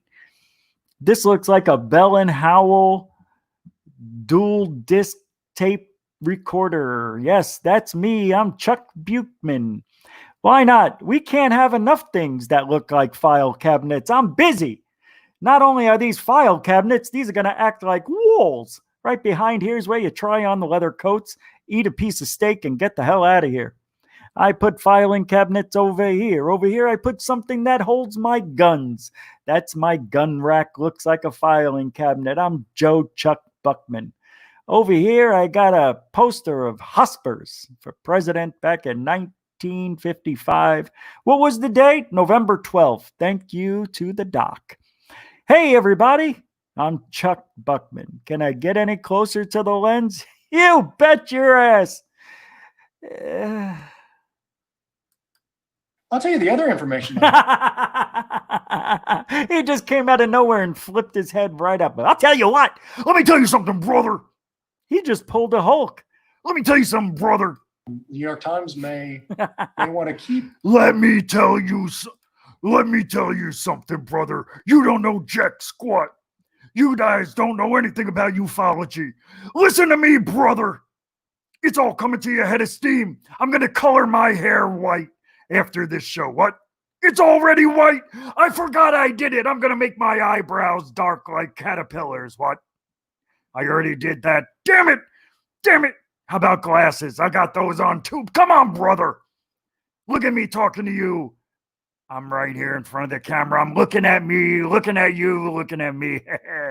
That is great. Ufology, I love you.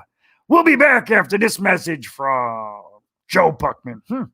Thanks, Chuck. That was really fantastic. Way to go there. What's that? Oh, I don't know. What? Oh. Well, who? Melinda? Oh, thanks, Chuck. Well, I was just looking at. All right, you guys get it. That's not funny. That is not funny.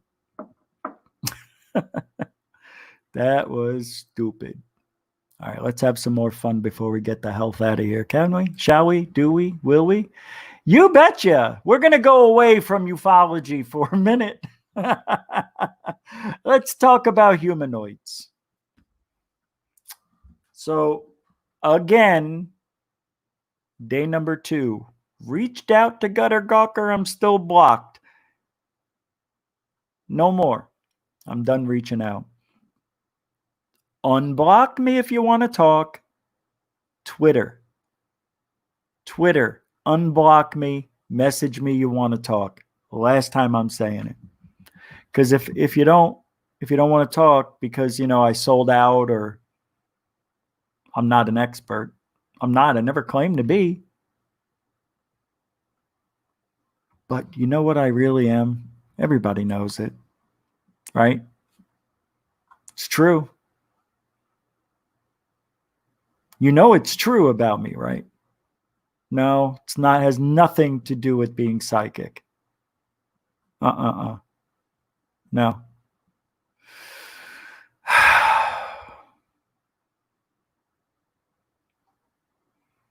Humanoids in Antarctica. I said what I had to say. End of that. No, not bringing the drama tonight. Did these scientists discover ancient fossils of tiny humanoids in Antarctica. I love me an Antarctica story. Love me in Antarctica. It's Saturday night, right? There's no time limit on tonight's show. There isn't. Okay. 4 hours. I don't think we'll go 4 hours. We may do 2. Oh, it looks like, I don't know. I can stop it at any time. All of a sudden, I feel like, I don't even know why I'm talking. Let's just do the show and shut off. No, I want to do this a little differently. No, not there. There, yeah. And do it in the tab. Very good. So, did they discover any ancient fossils of tiny humanoids in Antarctica? You're never going to find out at this rate. Can we just get it going? Oh, God, I hate this job. All right. Go. Oh. Shh. Researchers and scientists have done a great job at uncovering some of our ancestors' secrets. However, they also said the first 99% of human history has been lost.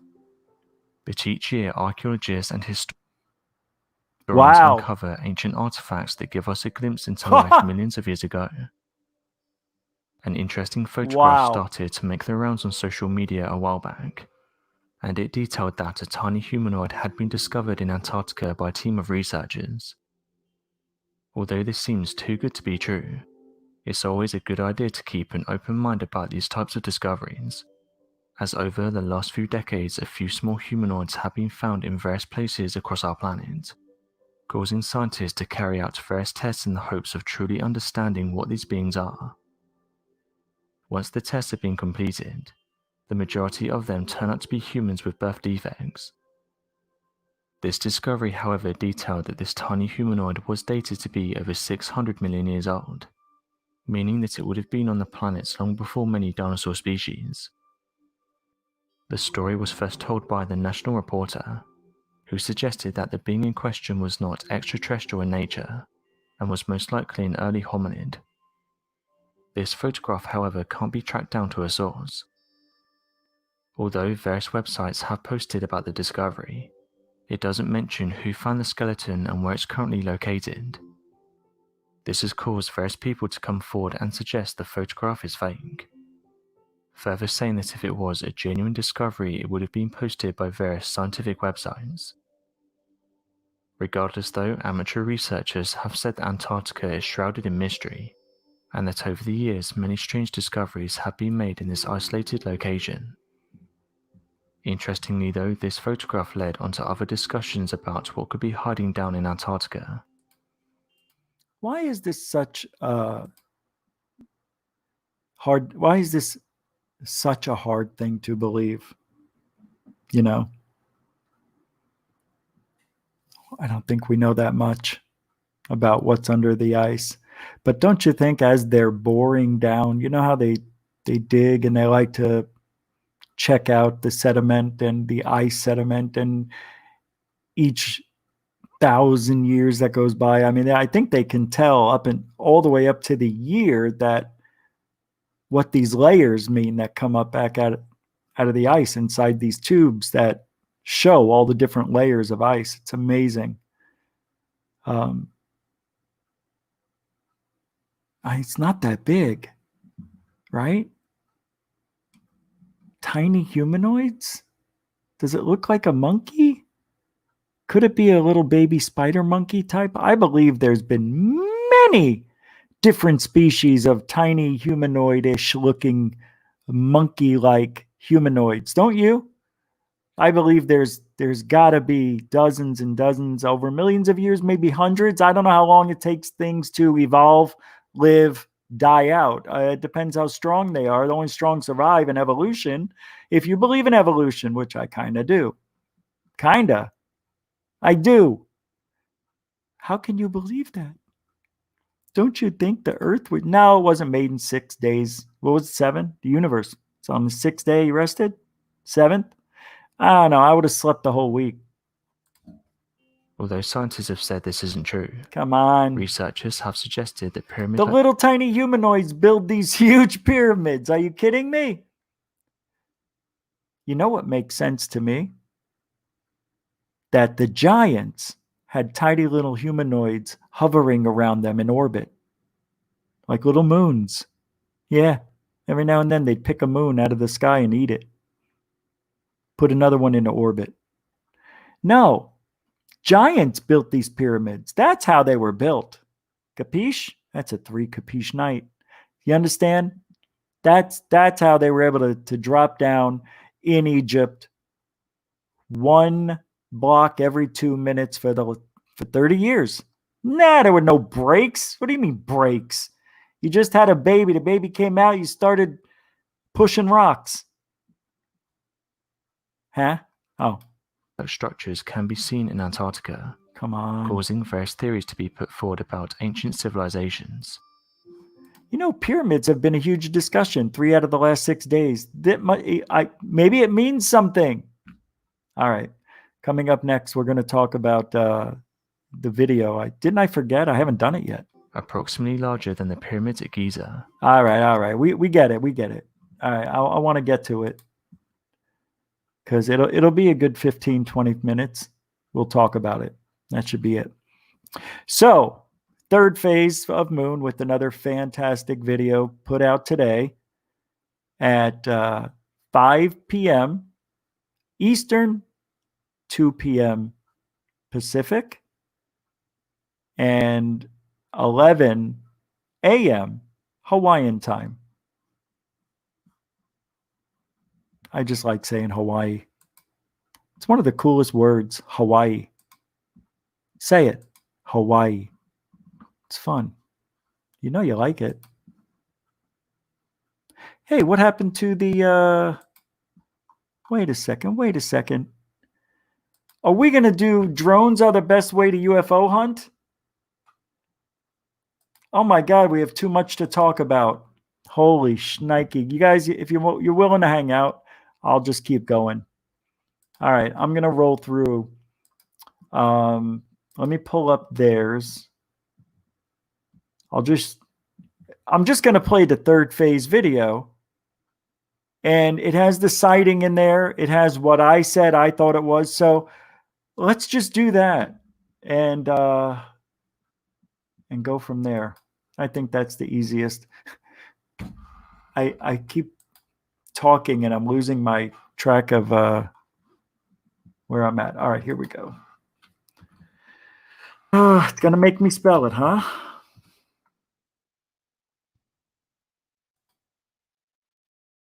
Here we go. It's already starting. I hate when it does that. I'm going to do it the right way, guys.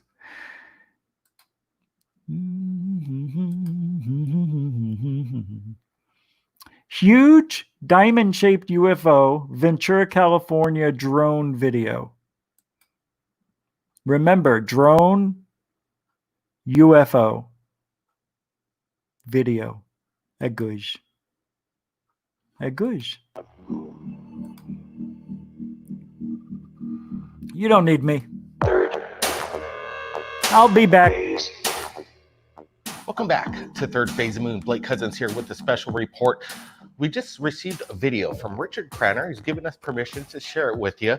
He was flying his drone and he noticed something after reviewing his footage, and we're going to be looking at it a lot closer tonight in this episode. We have the roundtable with us with Richard Giordano from Goof On Radio. We got Paula Asteria coming in from Los Angeles along with Dr. J from Dr. J Radio Live. And we're going to take it out to Arizona and get Doc Skinner from 1020 Productions and get his opinion of whatever this triangular shaped craft is with multiple anomalies around it. Let's just play Richard Cranner's video. He's got a little description and highlights as well. Roll the video. Here we are launching the drone off the truck, and as I spin around, you will see this object in the back there. That was a beat that just buzzed by. This object I did not see with my own eyes. I did not see this object with the naked eye. This is something that I found in the footage the next day, which is today, scrubbing through, and I have no idea what this thing is. It's moving very slow. At first I thought it was a couple blimps or a speck of dust that bee just buzzed by again, but it's something in the sky at a distance. Now on top of that, there are other objects. I know it's just a little speck, but I'll blow it up in a second. And you'll see it maneuver quite radically to the left, even after it appears behind this other triangle object. So there it is, bam, and then watch it disappear, and then it'll come back and spin off to the left. So it's obviously in and out of the clouds, whatever that thing is. Now, on top of that, there's another object flying in formation with the larger triangle. I don't even know what that is. And of course, that other object's there. So you can see that there's multiple objects. I did not notice any of this at first. This is only when I was trying to blow up the image to get a better look at the triangle object or whatever it is. That's when I saw these other two objects. So there's a lot of stuff flying around here, guys, and I don't know what any of it is. Okay, and it's not pixelations. These are objects, and it's creepy to me when you see more than just the original triangle. So there we go. All right, I think I figured this out. I took a really good look at this, and we'll start with the black object. The black thing looks like it could be square. Up in front of it, to the right, there's an object moving the same exact speed. Then you see other objects looking like they're going into the clouds and darting about. Back to the black object and the object that's going the same speed. That to me looks like an airplane pulling an advertising banner. 100% it looks just like it. The black thing even seems to kind of move like it's being pulled in a way. It's odd, but it looks like it could be one of those banners. Now, Rich, what are the other objects flying around, you ask? You're not going to like the answer, but most likely it's drones. I can't believe it. It could be drones. Could be UFOs. But if you take in the guy, he didn't see it. And I'll tell you, from being a drone operator now, that black dot looking down, depending on what he's using to move the drone around, is he using a small 4-inch screen or a 10-inch tablet? I don't know. But nonetheless, it's hard to see in the daytime your screen. So I believe he didn't see that object there. Okay, this craft to me, I definitely can't really explain it away as being something natural. I was thinking, oh, maybe it's a drone, but drones aren't shaped like that. It's shaped like a kite, but I almost wondered, oh, maybe someone lost their kite, like the string broke and it's floating up. But yeah, I'm not sure if that's likely. I do think it's very possible it could be some sort of craft. And I say this because it's interesting to me the area it was found in, Ventura, California, because off the coast of California, off the coast of Point Dume in Malibu, which is very close to the Ventura area, there is a large underground, what looks like base under the water that is 3 miles wide. Look it up online, Google it. People have tried to debunk it, but no one's proven what it is yet. It is a 3 mile wide underwater structure. You can see it from Google Maps. And this has actually even been on the news in LA. Just look it up online. It's very interesting. And I actually myself have sat with a friend who lived up higher up on the cliffs in Malibu and watched several ships come out across the sky and drop down right around that area. Another friend of mine, we saw these sort of tractor beam lights coming out of this one ship up in the sky and then drop down into the water one night. So it's interesting to me the area that was found, and there's definitely a lot of strange activity in that area, and I think it might be because of this underwater base. All right, so this video from Ventura, California, is pretty cool. Now, it's not the first time I've seen this one. There have been several, and we'll talk about those in a minute. But for right now, let's talk about this video in particular. What I totally dig is that this was shot with a drone, not just somebody on the ground. So it was able to really try to get up to a closer elevation. Now, I personally would love to see a drone go after a UFO. There is footage of UFOs with helicopters, like police helicopters or search helicopters, circling these objects. And I would love to get my hands on some of that footage. So if anybody knows any helicopter pilots that have been. So just to interrupt and give some information, one of our listeners, Joe Monk, grew up in this area and said the Santa Paula airport is right below where he was filming. He said he knows that area very well. It's in Ventura, California. Area 503 said he saw a plane that stood still. Are you talking about that where the people are standing on the corner in Mexico and looking up and the building's there and the plane doesn't move for a good minute? Is that the one? Or did you see it yourself live with your eyes? Area 503. That would be wickedly cool. I have yet to see that.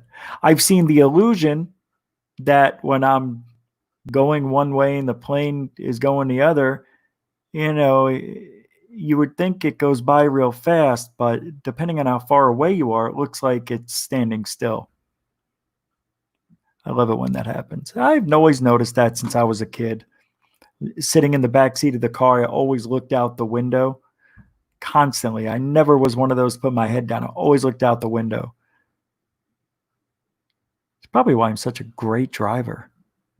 All right, what are we going on? What's going on here? So we do have confirmation that it is possible these could be, but airplanes aren't that small. But I guess there could be an airplane out in that area pulling a banner. Or what? Been involved in a UFO encounter, please send it to us. But this was shot with a drone. Oh, that's odd. What is this? I guess Third Phase threw in an odd video here. Like, let's see. Helicopter pilots that have been involved in a UFO encounter, please send it to us. But this was shot with a That's drone. weird. He did not see it at the time of filming. Didn't look real though. Because it's a drone, so I'm gonna guess he had it on his phone, and it's probably outdoors. So unless he had the shade cover, That's on what I it said. might have been hard to see. All right. The second and third object in the image are very faint unless you zoom in. Now the diamond itself, it could wavers. be a few things, could be balloons or whatever, but it's wavering. like you I can said see earlier, it. I have seen this object. It's like a flying since carpet. The 90s. Started with multiple military projects, and we'll get to that just one second. But on this video, you have this object. I don't know. Maybe I'm wrong. Going in and out of the clouds. These could be UFOs. See, look, wouldn't the plane be like right up here? So it would be straight. I could be wrong. Unless it's the wind is blowing it a certain way. So that's why the wind must be coming in from this side, pushing it this way. The plane's going here. So it is, even though it's pulling it, the wind is this way too. So it's making it go diagonally. Perfect. So that's what we got there, right? No, that's not how it works.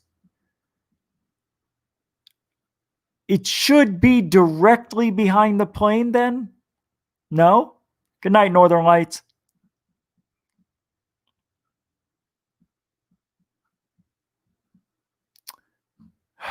So one more thing left to say on this. Here, I'll just play it. To the left of the diamond. Maybe I'm wrong. Made me realize, okay, there's something going on here. So my speculational theory, I made that word up, I just think, speculational. I'm going to coin that phrase or that word. Speculational. Good word. It's a good word. Like Night, Rodrigo. From the Diamond spacecraft. And we do know that our military is working with dropping drones from other aircraft to widen. What are you guys doing? Dropping drones. Say what? We're dropping drones. We're dropping drones. Their scope of their missions. This is Get some on your strange footage. First of all, phones. let's start We're from dropping the skeptic's point drones. of view. We're not talking about debunkers. Take a picture, take a video, get a still. Yes, you will. Your name is what? I was going to go on, but I stopped myself before it got really out of hand. Evidence, and I'm talking about actually Stupid. What else could it be aside from calling it a real UFO? Dropping drones. Now look at the way it travels, and also look at the shape. We're talking about the triangle and the black object. It looks like it could be a kite as far as shape. Is it a kite? I doubt it because of how big it is. Oh, yeah, a kite. See, I was just thinking it's too big to be a kite, but not really. The ones they got in Japan? Forget about it. The interesting thing is that obviously those two drones that were not naked Dropping to the drones. eye, but are visible through the naked eye. Dropping but at the drones. same time, exhibited things such as cloaking ability. Why wasn't it caught on camera as opposed to seeing with the naked eye? Well, there's obviously multiple reasons. Obviously, we only see a very limited spectrum of light. This could be outside of the visible spectrum. So many people over the decades have said they've actually filmed things that they couldn't see and all of a sudden appeared there. Now, also notice the way that the black object travels, and also notice how the orbs are studying. Now, are the little orbs?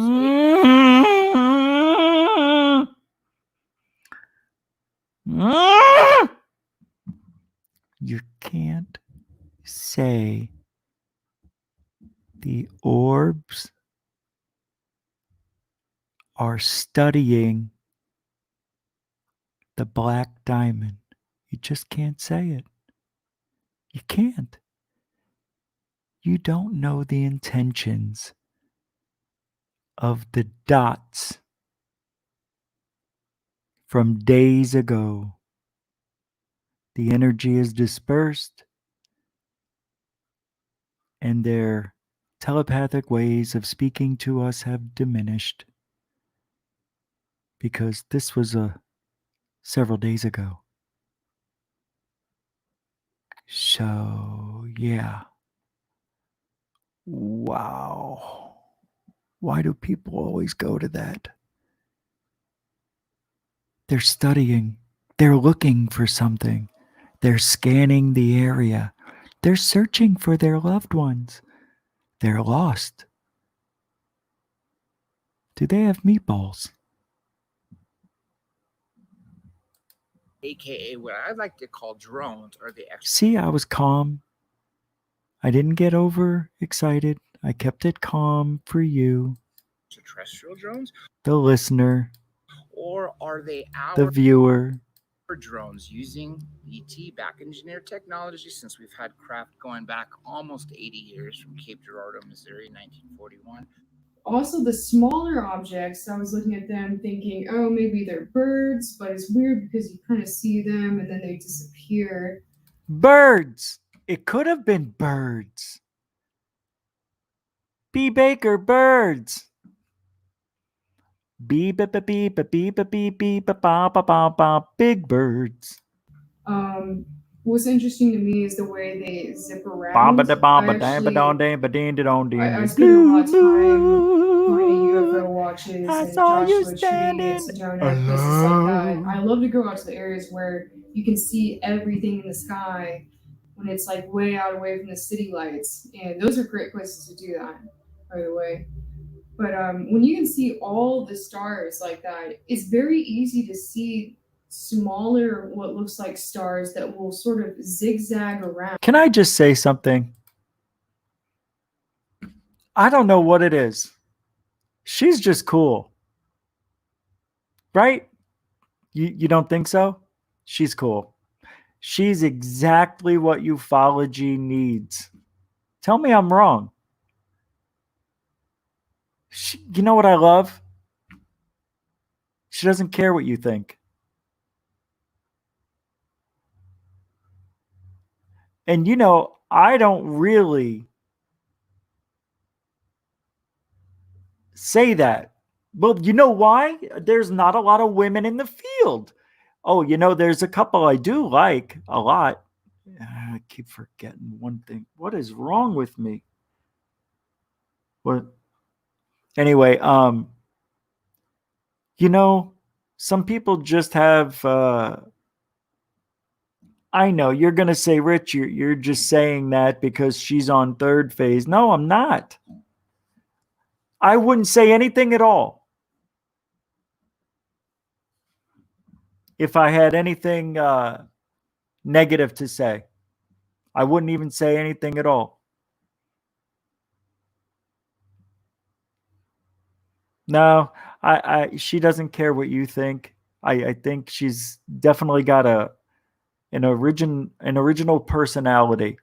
The field needs a woman's side of view, point of view as well, right? So she could be around for a long time is what I'm trying to get to. Linda Moulton Howe was way back in the 80s. I believe I first saw her, I think, in 1983 with the crop circles. And then in the 90s with the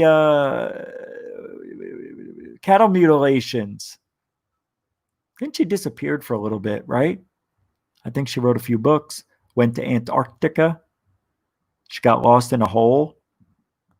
That's right. She got fluffy and chocolate when she was rescued out of the ice hole, right? That's right. That's not right. Anyway, she could be, you know, on her way to that type of life. She's not just into UFOs. I mean, obviously, she's got some cool stuff. She's got a globe. It ain't flat. Thank you, Lord. Uh-oh. Is that flat Earth right up there? No. All right, let's hear what she has to say. It's Paula. That's her name. And it's interesting to see those. I know a lot of people out here watching have probably been to conferences and seen, have experienced the laser pointers that you can point up into the sky and watch those zigzag around. It's interesting because the satellites, they actually do not move like that.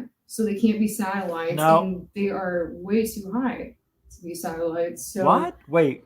the way They're way too high to be satellites. All right. Hold on. Let's back up the truck. Nah, I don't have time. that those smaller objects move around, I think I reminds me misunderstood. of that. So that's all I can say on this. I think Ventura is an interesting place for UFO activity, and I do believe it has a lot to do with whatever is under the water 6 miles out from Point Zero. To the diamond. I love What the was that? diamond. Why do I love the diamond? Because the diamond, from all the years I've What been was doing that? this, it spawns from the Aurora project, which was the top. Wait a secret second. Wait a second. Wait a And- second. Is that object not moving here? Is this not moving and then this is moving? Is that what I just saw? Why do I love the diamond? Because Hold on. the diamond, from all the years I've been doing this, Oh, it is moving. Okay. I thought it was hovering. which was the top secret It's project, moving. and it's been around for a long time. But there also have been other projects where this diamond has been seen. For example, in over the Freedom Tower in New York in 2011, a huge diamond craft was seen over the building. In 2015, you had a sighting in Seattle. In What's that? 2016, one in Melbourne, Australia. We too low. 2017, Sri Lanka. 2019, Phoenix, Arizona, here in my home state. And then this one that we're watching that's in Ventura, California, here in 2020. So there is a history of this object. Now, it could be multiple things. I'm not saying it's not alien. I will never be dismissive.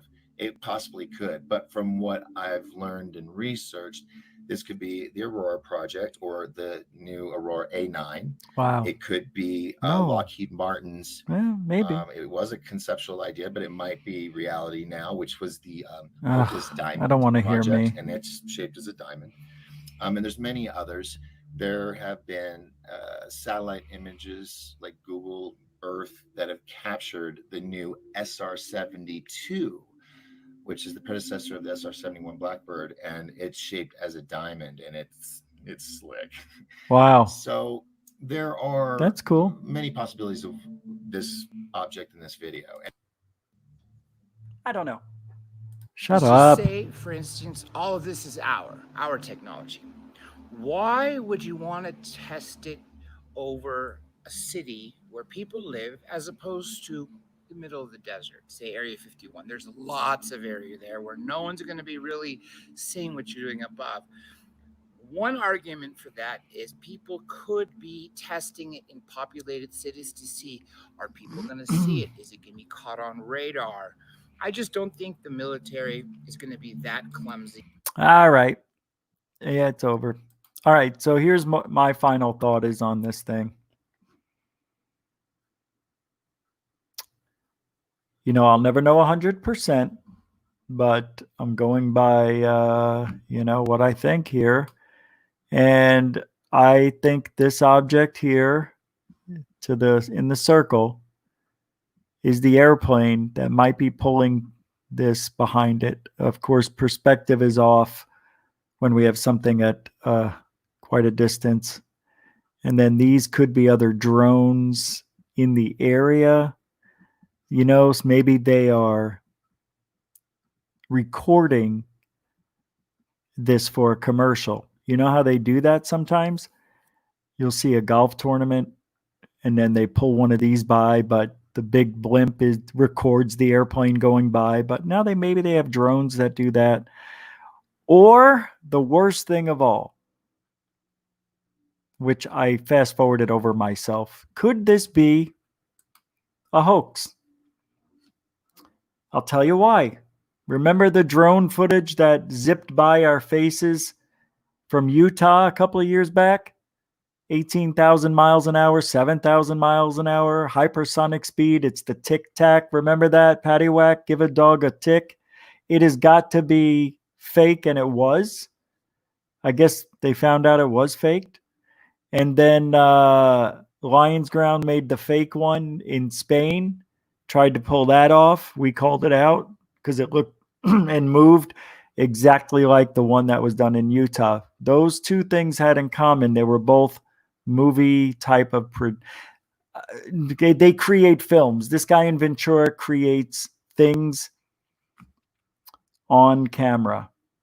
I don't know. Looks like he does some advertising. It looks like to me like he's got some skills. So could it be fake?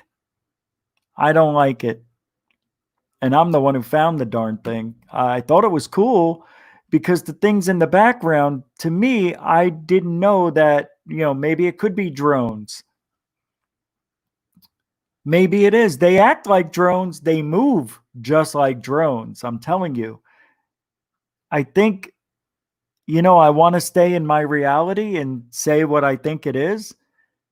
I don't think it's a hoax. I think it's really there, but I don't like the connection between another guy who can make movies and film having drone footage of UFOs. Could be. It could be all fake. I don't know. I don't think it is, but it could be fake. 100%. Could be real. 100%. Real UFOs. 100%. You pick it, guys. It's however you want to believe it. We're all right and we're all wrong. Sorry. It's true. We are all right and all wrong. You don't believe that? You don't believe that. Why? I think that's true. We're all right and we're all wrong because we never know. We'll never touch it. Nobody's a UFO expert. Balloon expert. Yeah. Balloon expert. Yeah. But not a UFO expert. Nobody is. Good night, everybody. That is it for the show. Goof on Radio Stream says thank you, super chatters and everybody. Moderators for hanging out tonight on a Saturday night. God bless. You know what? I don't know if I'm taking tomorrow off. I know third phase isn't. Nah. So I want to thank everybody for hanging out. Dave Scott for calling in. Everybody helping out with your comments and well wishes. Thank you very much. Yeah. It was a good show. What else? What else? Like and subscribe. Don't forget to like and subscribe if you enjoyed yourself tonight.